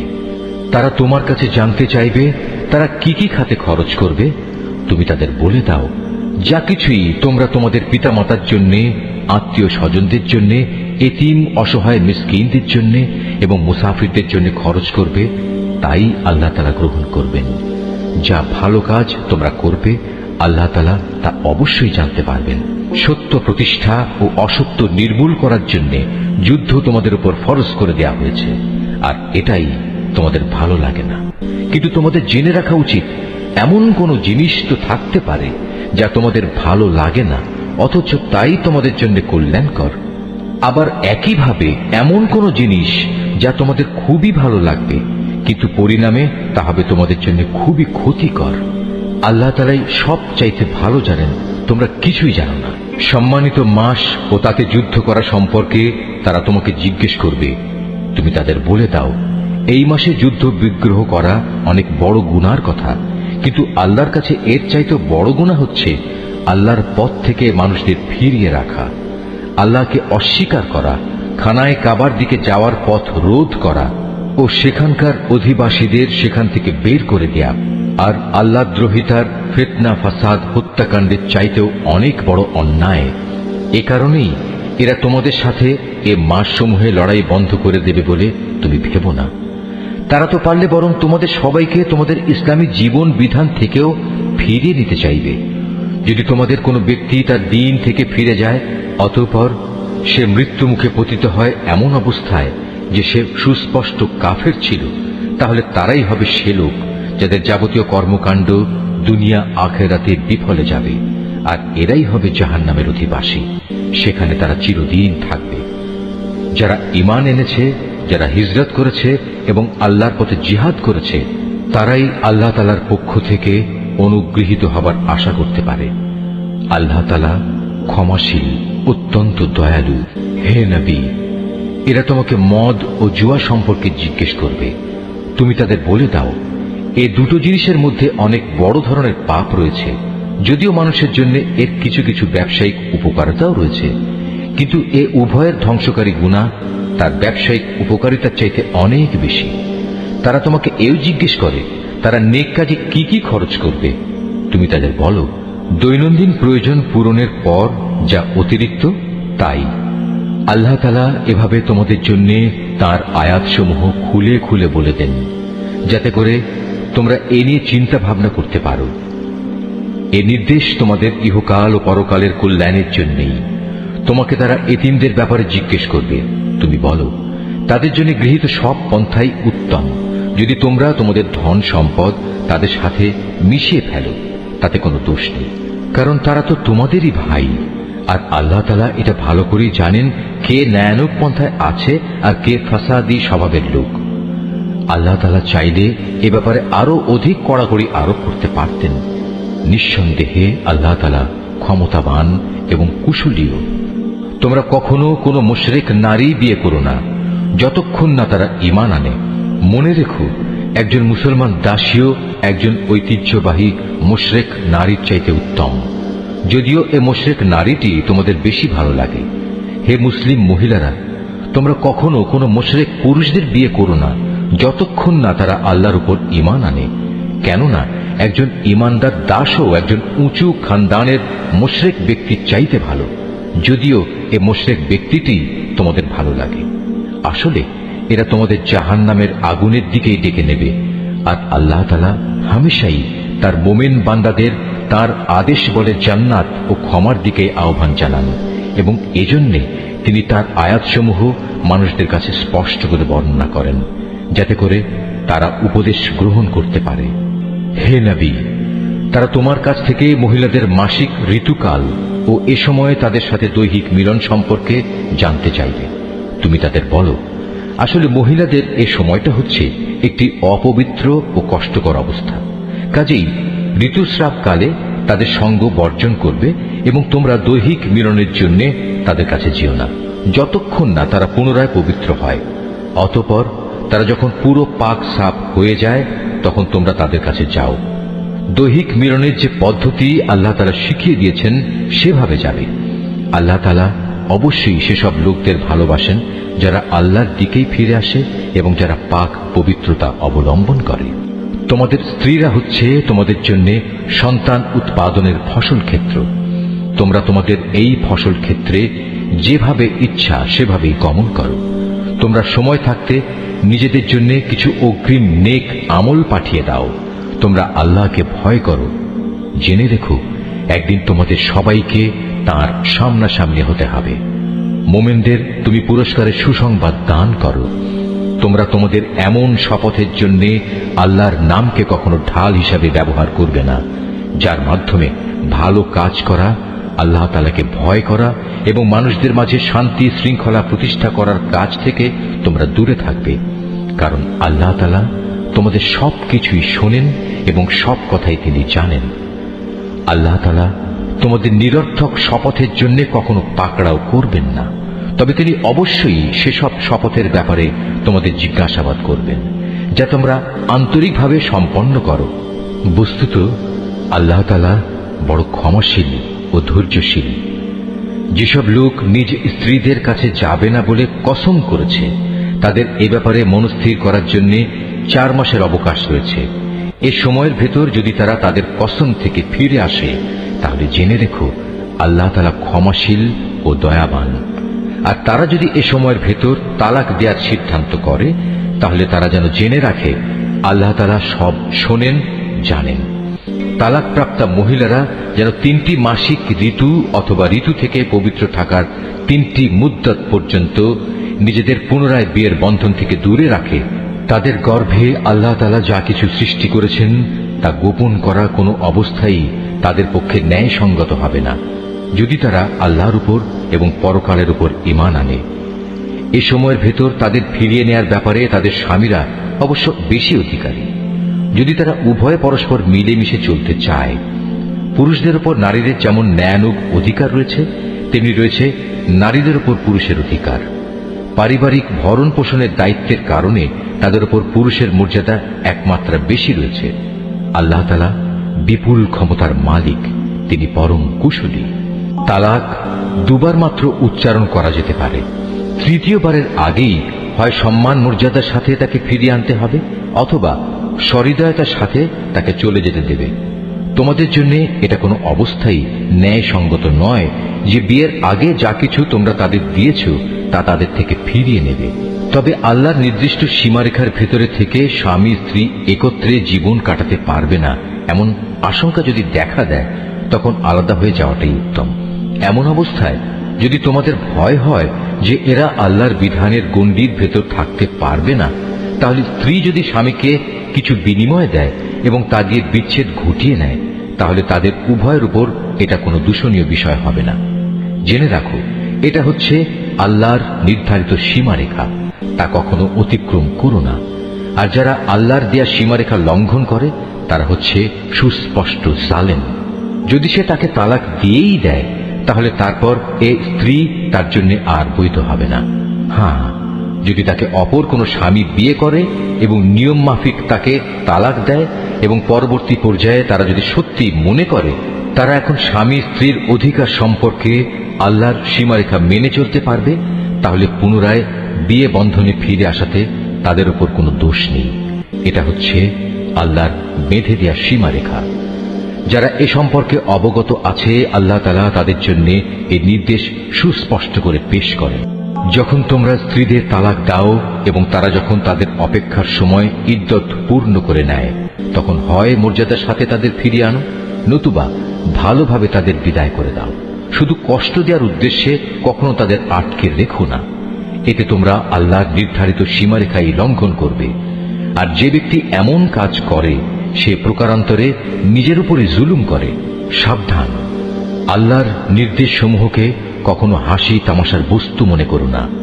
স্মরণ করো, তোমরা ছিলে অজ্ঞ। আল্লাহ তাআলা তোমাদের উপর হেদায়েতের বাণী পাঠিয়ে নিয়ামত দান করেছেন। শুধু তাই নয়, তিনি তোমাদের জন্য জ্ঞান ও যুক্তিপূর্ণ কিতাব নাজিল করেছেন, যা তোমাদের দৈনন্দিন জীবনের নিয়ম কানুন বাতলে দেয়। অতএব তোমরা আল্লাহকে ভয় করো এবং জেনে রাখো, তিনি তোমাদের যাবতীয় কাজকর্ম সম্পর্কে সম্পূর্ণ ওয়াকিবহাল রয়েছেন।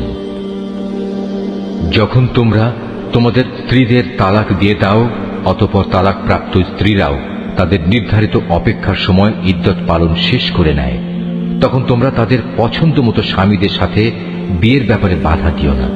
যদি তারা বিয়ের জন্য সম্মানজনকভাবে কোনো ঐক্যমত্যে পৌঁছে থাকে, তোমাদের ভেতর যারা আল্লাহ তাআলা ও পরকালীন জীবনের উপর বিশ্বাস স্থাপন করে তাদের এ আদেশই দেয়া হচ্ছে। মূলত এটা তোমাদের জন্য অধিক সম্মানের এবং অনেক পবিত্র কর্মধারা, কারণ আল্লাহ তাআলা জানেন তোমরা কিছুই জানো না। মায়েদের পুরো 2 বছরই সন্তানকে বুকের দুধ খাওয়ানো উচিত। এ নিয়ম তার জন্যে যে চায় সন্তানের দুধ খাওয়ানো পুরো মাত্রায় আদায় করুক। সন্তানের পিতা দুধ খাওয়ানোর জন্য মায়েদের সম্মানজনক ভরণ পোষণ সুনিশ্চিত করবে। কোন ব্যক্তির উপর তার সাধ্যাতীত বোঝা চাপিয়ে দেওয়া যাবে না। পিতার সঙ্গতির কথা ভাবতে গিয়ে দেখতে হবে মায়েরাও যেন আবার নিজ সন্তান নিয়ে বেশি কষ্টে না পড়ে যায়, এবং পিতাকেও যেন সন্তান জন্ম দেওয়ার কারণে অযথা কষ্টে পড়ে যেতে না হয়, সেটাও খেয়াল রাখতে হবে।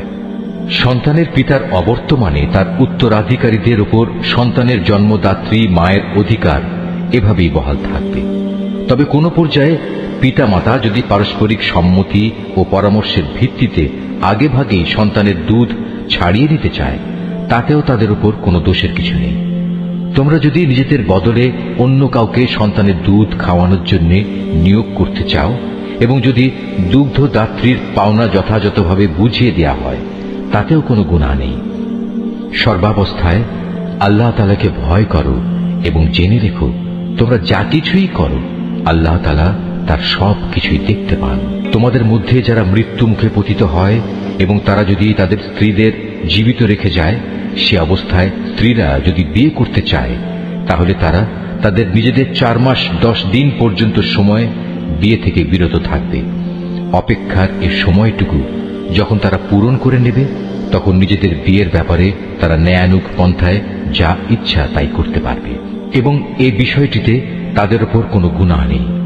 মূলত তোমরা যে যাই করো না কেন, আল্লাহ তাআলা সব কাজেরই খবর রাখেন। এমনকি সে অপেক্ষার সময় শেষ হওয়ার আগেও তোমরা কেউ যদি তাকে বিয়ে করার জন্য পয়গাম পাঠাও, কিংবা তেমন কোনো ইচ্ছা যদি তোমরা নিজেদের মনের ভেতর লুকিয়েও রাখো, তাতেও তোমাদের উপর কোনো দোষ নেই। কেননা আল্লাহ তাআলা এটা ভালো করেই জানেন, তাদের কথা অবশ্যই তোমরা বারবার মনে করবে, কিন্তু সাবধান, আড়ালে আপনাদের থেকে গোপনে তাদের বিয়ের কোনো প্রতিশ্রুতি দিও না। তাদের সাথে কখনো তোমাদের কথা বলতে হলে তা বলবে সম্মানজনক পন্থায়, আর ইদ্দত অপেক্ষার শরীয়ত সম্মত সময় শেষ হবার আগে কখনো তার সাথে বিয়ের সংকল্প করো না। জেনে রেখো, তোমাদের মনের সব ইচ্ছা অভিসন্ধির কথা কিন্তু আল্লাহ তাআলা ভালো করেই জানেন। অতএব তোমরা একমাত্র তাঁর থেকেই সতর্ক হও এবং একথাও জেনে রেখো, আল্লাহ তাআলা অত্যন্ত ধৈর্যশীল, মহান ক্ষমাশীল। স্ত্রীদের শারীরিকভাবে স্পর্শ করা কিংবা তাদের জন্য মোহরের কোনো অঙ্ক নির্ধারণের আগেই যদি তোমরা তাদের তালাক দাও, তাতে শরীয়তের দৃষ্টিতে তোমাদের উপর কোনো গুনাহ নেই। এ পরিস্থিতিতে মোহরের কোনো অঙ্ক নির্ধারিত না হলেও তাদের ন্যায়ানুগ পন্থায় কিছু পরিমাণ অর্থ আদায় করে দেবে। ধনী ব্যক্তির উপর থাকবে নিজ ক্ষমতা অনুযায়ী এবং গরিব ব্যক্তির উপর থাকবে তার সঙ্গতি অনুযায়ী। এটা নেককার লোকদের উপর আরোপিত স্ত্রীদের একটি অধিকার বটে। যদি এমন হয় তোমরা তাদের শারীরিকভাবে স্পর্শ করনি কিন্তু মোহরের অঙ্ক নির্ধারিত করে নিয়েছ, এমত অবস্থায় যদি তোমরা তাদের তালাক দাও, তাহলে তাদের জন্য থাকবে নির্ধারিত মোহরের অর্ধেক পরিমাণ, যা আদায় করে দিতে হবে। হ্যাঁ, তালাকপ্রাপ্তা স্ত্রী নিজের থেকে যদি তোমাদের তা মাফ করে দেয় কিংবা যে স্বামীর হাতে বিয়ের বন্ধন রয়েছে সে যদি স্ত্রীকে নির্দিষ্ট পরিমাণের বেশি দিয়ে অনুগ্রহ দেখাতে চায়, তাহলে তা হবে আল্লাহ ভীতিরও একান্ত কাছাকাছি। কখনো একে অপরের প্রতি দয়া ও সহৃদয়তা দেখাতে ভুলো না, কারণ তোমরা কে কি কাজ করো তার সবকিছুই আল্লাহ তাআলা পর্যবেক্ষণ করছেন। তোমরা নামাজ সমূহের উপর গভীরভাবে যত্নবান হও, বিশেষ করে মধ্যবর্তী নামাজ, এবং আল্লাহর জন্য বিনীতভাবে দাঁড়িয়ে থাকো।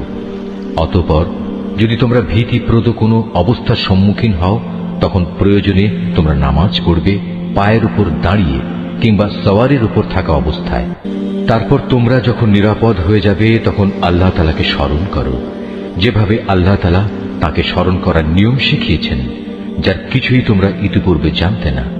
তোমাদের মধ্যে থেকে যদি কেউ মৃত্যুমুখে পতিত হয় এবং সে বিধবা স্ত্রীদের রেখে যায়, তার উত্তরসূরিদের জন্য তার ওসিয়ত থাকবে যেন তারা 1 বছর পর্যন্ত তাদের স্ত্রীদের ব্যয়ভার বহন করে। কোনো অবস্থায় যেন তার ভিটে মাটি থেকে তাকে বের করে দেয়া না হয়। এই সময় পূরণ হবার আগে যদি তারা নিজেরাই বের হয়ে যায় এবং তারা নিজেদের ব্যাপারে কোনো ভিন্ন সিদ্ধান্ত করে কোনো সম্মানজনক ব্যবস্থা করে নেয়, তাহলে এজন্য তোমাদের উপর কোনো দোষ পড়বে না। আল্লাহ তাআলা সবার উপর শক্তিশালী, তিনি বিজ্ঞ কুশলীও। স্বামীদের উপর তালাকপ্রাপ্তা মহিলাদের জন্য ন্যায়সঙ্গত ভরণ পোষণের দায়িত্ব থাকবে। আল্লাহ তাআলাকে যারা ভয় করে এটা তাদের উপর আরোপিত দায়িত্ব। এভাবেই আল্লাহ তাআলা তার আয়াতগুলো তোমাদের জন্য সুস্পষ্ট করে বলে দিয়েছেন, যাতে করে তোমরা বুঝতে পারো। তুমি কি তাদের পরিণতি দেখোনি যারা মৃত্যুর ভয়ে নিজেদের ভিটে মাটি ছেড়ে বেরিয়ে এসেছিল, অথচ তারা সংখ্যায় ছিল হাজার হাজার। তাদের এ কাপুরুষোচিত আচরণে রুষ্ট হয়ে আল্লাহ তাআলা তাদের বললেন, তোমরা নিপাত হয়ে যাও। অতঃপর এক সময় তাদের বংশধররা সাহসিকতার সাথে জালেমের মোকাবেলা করল। আল্লাহ তাআলা তাদের পুনরায় সামাজিক ও রাজনৈতিক জীবন দান করলেন। আল্লাহ তাআলা এ ধরনের সাহসী মানুষদের উপর সর্বদাই অনুগ্রহশীল, কিন্তু মানুষদের অধিকাংশই এজন্য আল্লাহর কৃতজ্ঞতা আদায় করে না। অতএব হে মুসলমানরা, কাপুরুষতা না দেখিয়ে তোমরা আল্লাহর পথে লড়াই করো এবং একথা ভালো করে জেনে রাখো, আল্লাহ তাআলা যেমন সব শোনেন তেমনি তিনি সবকিছু জানেন। তোমাদের মধ্যে থেকে কে এমন হবে যে আল্লাহকে উত্তম ঋণ দেবে? যে কেউই আল্লাহকে ঋণ দেবে সে যেন জেনে রাখে আল্লাহ তাআলা ঋণের সে অঙ্ক তার জন্য বহু গুণ বাড়িয়ে দেবেন। আল্লাহ তাআলা কাউকে ধনী আবার কাউকে গরিব করে দেন, আর সবশেষে তোমাদের ধনী গরিব সবাইকে তো একদিন তার কাছেই ফিরে যেতে হবে। তুমি কি বনি ইসরাইল দলের কতিপয় নেতা সম্পর্কে চিন্তা করনি, যখন তারা মুসার আগমনের পর তদানীন্তন নবীর কাছে বলেছিল, আমাদের জন্য একজন বাদশা ঠিক করে দাও যেন তার সাথে আমরা আল্লাহর পথে লড়াই করতে পারি।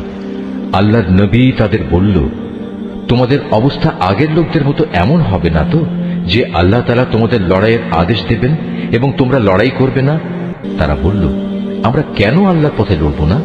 বিশেষ করে যখন আমাদের নিজেদের বাড়ি ঘর থেকে আমাদের বের করে দেয়া হয়েছে, আমাদের ছেলে মেয়েদেরও বের করে দেয়া হয়েছে, অতঃপর যখন সত্যি সত্যি তাদের আল্লাহর পক্ষ থেকে যুদ্ধের আদেশ দেয়া হলো, তখন কতিপয় সাহসী বান্দা ছাড়া তাদের অধিকাংশই ময়দান ছেড়ে পালিয়ে গেছে। আসলে আল্লাহ তাআলা জালেমদের ভালো করেই জানেন। তাদের নবী তাদের বলল, আল্লাহ তাআলা তালুতকে তোমাদের উপর বাদশাহ নিযুক্ত করে পাঠিয়েছেন। একথা শুনে তারা বলল, তার কি অধিকার আছে যে আমাদের উপর রাজত্ব করার? বাদশাহীর অধিকার বরং তার চাইতে আমাদেরই বেশি রয়েছে। তাছাড়া অর্থ প্রাচুর্যও তো তার বেশি নেই। আল্লাহর নবী বলল, শাসন ক্ষমতার জন্য আল্লাহ তাআলা তাকেই বাছাই করেছেন এবং এ কাজের জন্য তার শারীরিক যোগ্যতা ও জ্ঞান প্রতিভা আল্লাহ তাআলা বাড়িয়ে দিয়েছেন।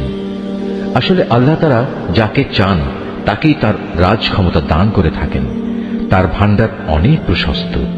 আল্লাহ তাআলা যাকে চান তাকেই রাজত্ব দেন। আল্লাহ তাআলা প্রাচুর্যময় ও মহাবিজ্ঞ।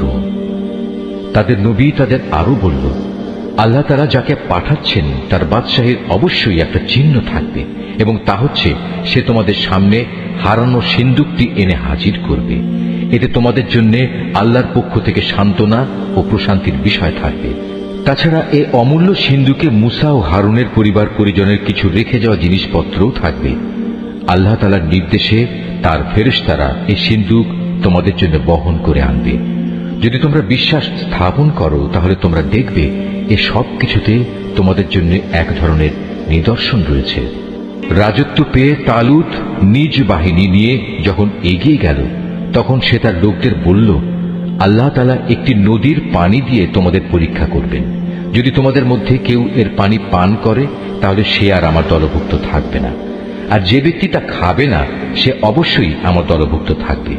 তবে কেউ যদি তার হাত দিয়ে সামান্য এক আজলা পানি খেয়ে নেয় তা ভিন্ন কথা। অতঃপর সেখানে গিয়ে হাতে গোনা কয়েকজন লোক ছাড়া আর সবাই তৃপ্তি ভরে পানি পান করল। এ কয়জন লোক যারা তার কথায় তার সাথে ঈমান এনেছিল। তারা এবং তালুত যখন নদী পার হয়ে এগিয়ে গেল, তখন তারা নিজেদের দীনতা দেখে বলে উঠল, হে আল্লাহ, আজ জালুত এবং তার বিশাল বাহিনীর মোকাবেলা করার শক্তি আমাদের নেই।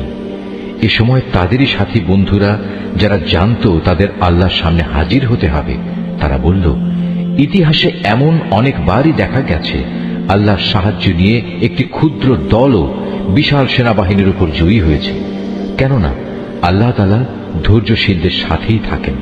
তারপর যখন সে তার সৈন্য নিয়ে মোকাবেলা করার জন্য দাঁড়ালো, তখন তারা আল্লাহর কাছে সাহায্য চেয়ে বলল, হে আমাদের মালিক, তুমি আমাদের সবরের তৌফিক দান করো। দুশমনের মোকাবেলায় আমাদের কদম অটল রাখো এবং অবিশ্বাসী কাফেরদের মোকাবেলায় তুমি আমাদের সাহায্য করো। লড়াইয়ের ময়দানে তারা তাদের পর্যুদস্ত লাঞ্ছিত করে দিল এবং দাউদ আল্লাহর সাহায্য নিয়ে জালুতকে হত্যা করল। আল্লাহ তাআলা তাকে দুনিয়ার রাজত্ব দান করলেন এবং তাকে রাজ ক্ষমতা চালানোর কৌশল শিক্ষা দিলেন। আল্লাহ তাআলা তাকে নিজ ইচ্ছা মতো আরো বহু বিষয়ে জ্ঞান দান করলেন। আসলে আল্লাহ তাআলা যদি যুগে যুগে একদল লোককে দিয়ে আর একদল লোককে শায়েস্তা না করতেন তাহলে এই ভূখণ্ড ফিতনা ফাসাদে ভরে যেত। কিন্তু আল্লাহ তাআলা তা চাননি, কেননা আল্লাহ তাআলা এ সৃষ্টিকুলের উপর বড়ই অনুগ্রহশীল। এ কিতাবে বর্ণিত এসব ঘটনা হচ্ছে আল্লাহর এক একটা নিদর্শন মাত্র, যা যথাযথভাবে আমি তোমাকে শুনিয়েছি। এর কোনো ঘটনাই তো তুমি জানতে না। তুমি অবশ্যই আমার পাঠানো নবী রসুলদের একজন। এই যে নবী রসুলরা রয়েছে, এদের কাউকে কারো উপর আমি বেশি মর্যাদা দান করেছি। এদের মধ্যে এমনও কেউ ছিল যাদের সাথে আল্লাহ তাআলা কথা বলেছেন এবং এর মাধ্যমে কারো মর্যাদা তিনি বাড়িয়ে দিয়েছেন। আমি মরিয়মের ছেলে ঈসাকে কতিপয় উজ্জ্বল নিদর্শন দিয়েছিলাম। অতঃপর পবিত্র রূহের মাধ্যমে তাকে আমি সাহায্য করেছি। আল্লাহ তাআলা চাইলে তাদের আগমনের পর যাদের কাছে এসব উজ্জ্বল নিদর্শন এসেছে তারা কখনো মারামারিতে লিপ্ত হতো না। কিন্তু রাসূলদের পর তারা দলে উপদলে বিভক্ত হয়ে গেল। অতঃপর তাদের মধ্যে কিছু লোক ঈমান আনল, আবার তাদের কিছু লোক আল্লাহ তাআলা ও তার নবীকে অস্বীকার করল। অথচ আল্লাহ পাক চাইলে এরা কেউই যুদ্ধ বিগ্রহে লিপ্ত হতো না, কিন্তু আল্লাহ তাআলা যা চান তাই করেন। হে ঈমানদাররা, তোমরা যারা ঈমান এনেছ, আমার দেয়া ধন সম্পদ থেকে আমার পথে ব্যয় করো সেদিনটি আসার আগে, যেদিন কোনো বেচাকেনা চলবে না, কোন রকম বন্ধুত্ব ভালোবাসাও কাজে আসবে না, না সেদিন কারো কাছ থেকে কোনো সুপারিশ গ্রহণ করা হবে। মূলত এদিনের অস্বীকারীরাই হচ্ছে জালেম। মহান আল্লাহ তাআলা, তিনি ছাড়া দ্বিতীয় কোনো ইলাহ নেই। তিনি চিরঞ্জীব, তিনি অনাদি সত্তা। ঘুম তো দূরের কথা, সামান্য তন্দ্রাও তাকে আচ্ছন্ন করে না। আসমান সমূহ ও জমিনে যা কিছু আছে তার সবকিছুরই একচ্ছত্র মালিকানা তার। কে এমন আছে যে তার দরবারে বিনা অনুমতিতে সুপারিশ করবে? তাদের বর্তমান ভবিষ্যতের সবকিছুই তিনি জানেন। তার জানা বিষয়সমূহের কোনো কিছুই কারো জ্ঞানের সীমা পরিসীমার আয়ত্তাধীন হতে পারে না। তবে কিছু জ্ঞান যদি তিনি কাউকে দান করে থাকেন তবে তা ভিন্ন কথা। তার বিশাল সাম্রাজ্য আসমান জমিনের সবকিছুই পরিবেষ্টন করে আছে। এই উভয়টির হেফাজত করার কাজ কখনো তাকে পরিশ্রান্ত করে না। তিনি পরাক্রমশালী ও অসীম মর্যাদাবান। আল্লাহর দ্বীনের ব্যাপারে কোনো জোর জবরদস্তি নেই, কারণ সত্য এখানে মিথ্যা থেকে পরিষ্কার হয়ে গেছে। তোমাদের মধ্যে যদি কোনো ব্যক্তি বাতিল মতাদর্শকে অস্বীকার করে আল্লাহর দেয়া জীবনাদর্শের উপর ঈমান আনে, সে যেন এর মাধ্যমে এমন এক শক্তিশালী রশি ধরল যা কোনোদিনই ছিঁড়ে যাবার নয়। আল্লাহ তাআলা সবকিছুই শোনেন এবং সবকিছুই জানেন। যারা আল্লাহর উপর ঈমান আনে, আল্লাহ তাআলাই হচ্ছেন তাদের সাহায্যকারী বন্ধু। তিনি জাহেলিয়াতের অন্ধকার থেকে তাদের ঈমানের আলোতে বের করে নিয়ে আসেন। অপরদিকে যারা আল্লাহকে অস্বীকার করে, বাতিল শক্তিসমূহই হয়ে থাকে তাদের সাহায্যকারী। তা তাদের দ্বীনের আলোক থেকে কুফরির অন্ধকারের দিকে নিয়ে যায়। এরাই হচ্ছে প্রকৃতপক্ষে জাহান্নামের অধিবাসী। সেখানে তারা চিরদিন থাকবে।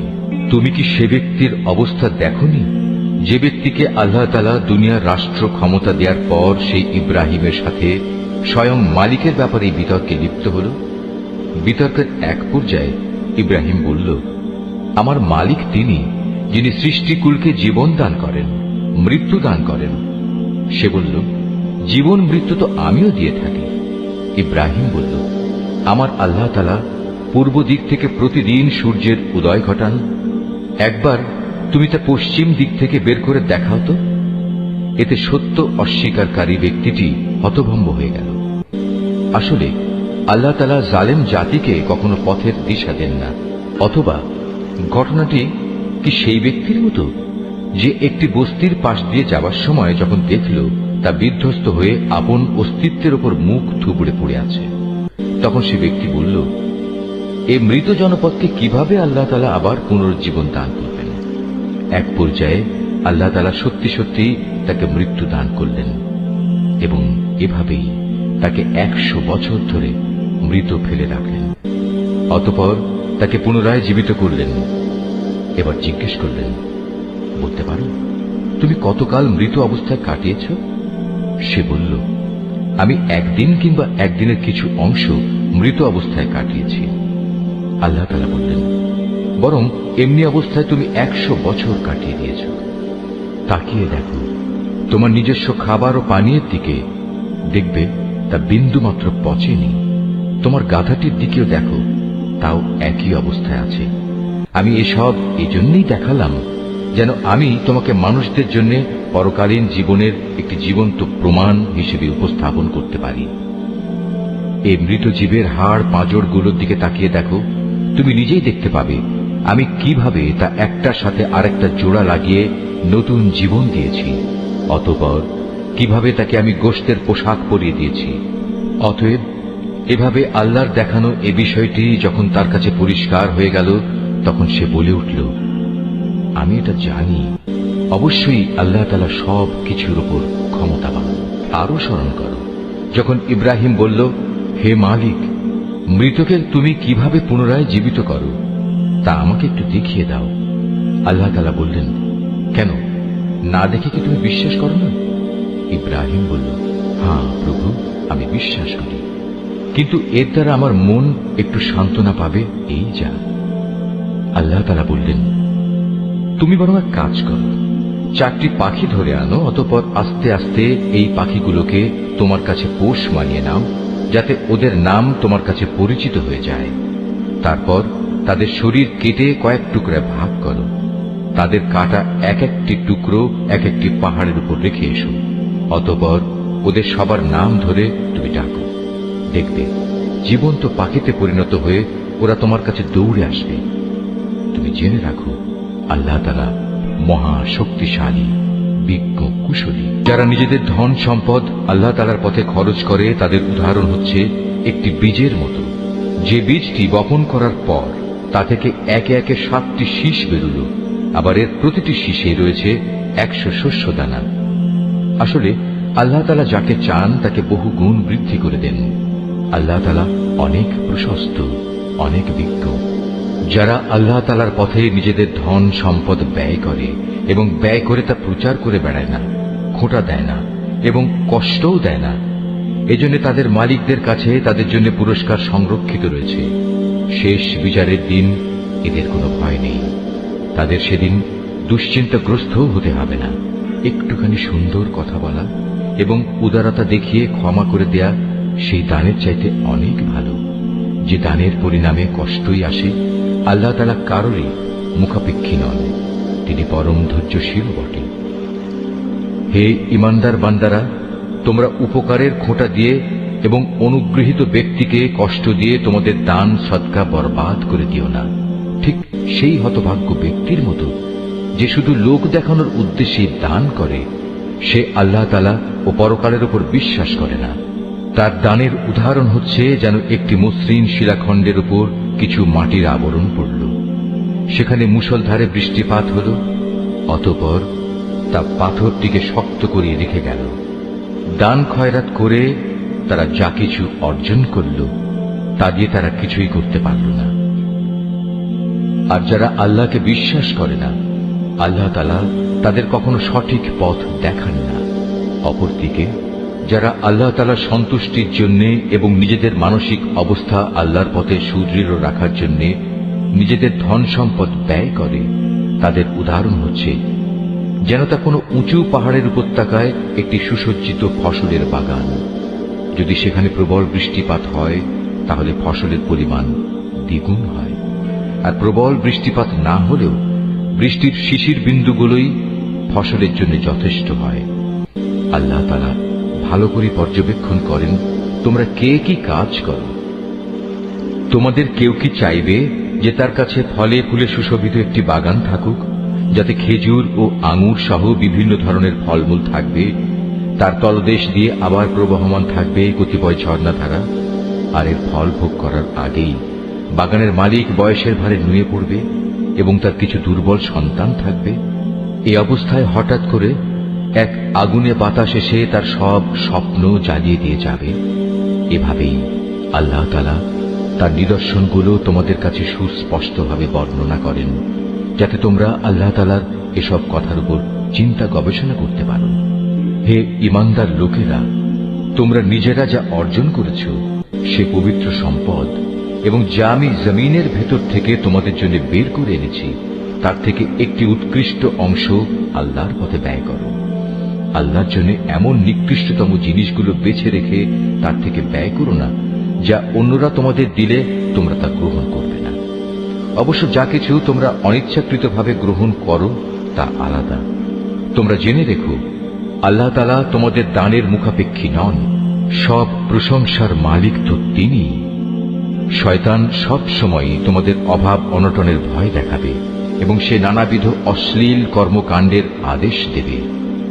আর আল্লাহ তাআলা তোমাদের তার কাছ থেকে অসীম বরকত ও ক্ষমার প্রতিশ্রুতি দিচ্ছেন এবং সেদিকেই তিনি তোমাদের ডাকছেন।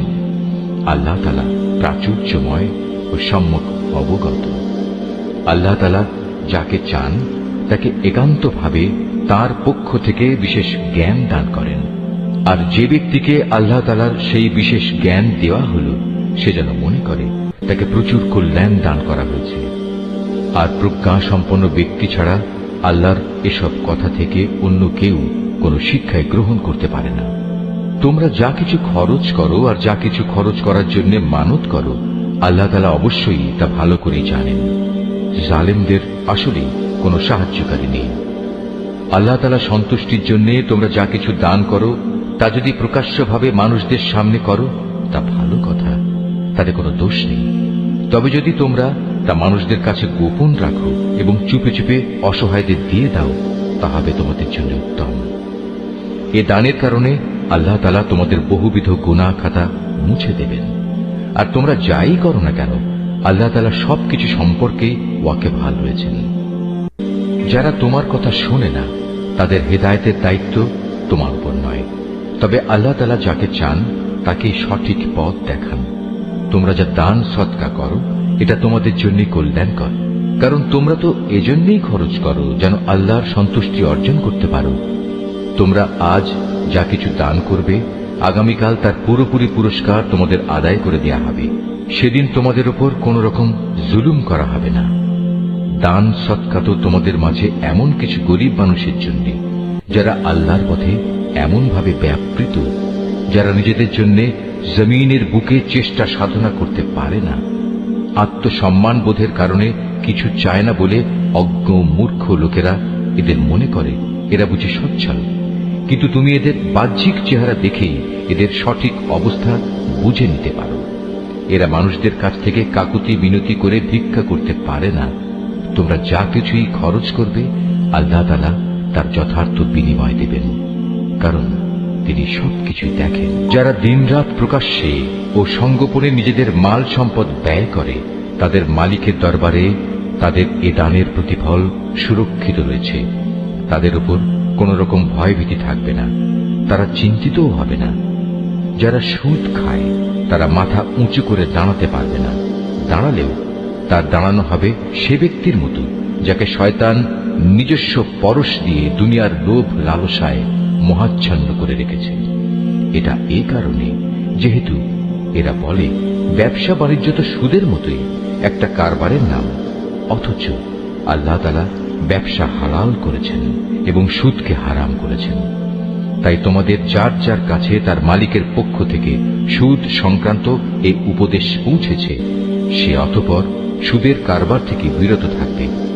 আগে এ আদেশ আসা পর্যন্ত যে সুদ সে খেয়েছে তা তো তার জন্য অতিবাহিত হয়েই গেছে, তার ব্যাপার একান্তই আল্লাহ তাআলার সিদ্ধান্তের উপর।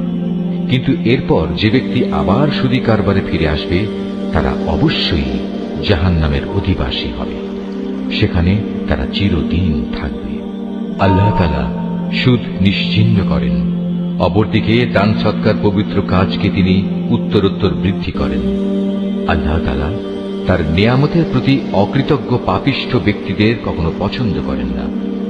তবে যারা সত্যিকার অর্থে আল্লাহ তাআলার উপর ঈমান এনেছে এবং ভালো কাজ করেছে, নামাজ প্রতিষ্ঠা করেছে, যাকাত আদায় করেছে, তাদের সেদিন কোনো ভয় থাকবে না, তারা সেদিন চিন্তিতও হবে না। হে ঈমানদার লোকেরা, তোমরা সুদের ব্যাপারে আল্লাহকে ভয় করো। আগের সুদী কারবারের যেসব বকেয়া আছে তোমরা তা ছেড়ে দাও, যদি সত্যি তোমরা আল্লাহর উপর ঈমান আনো। যদি তোমরা এমনটি না করো, তাহলে অতঃপর আল্লাহ তাআলা ও তাঁর রাসূলের পক্ষ থেকে তোমাদের বিরুদ্ধে যুদ্ধের ঘোষণা থাকবে। আর যদি এখনো তোমরা আল্লাহর দিকে ফিরে আসো, তাহলে তোমরা তোমাদের মূলধন ফিরে পাবার অধিকারী হবে।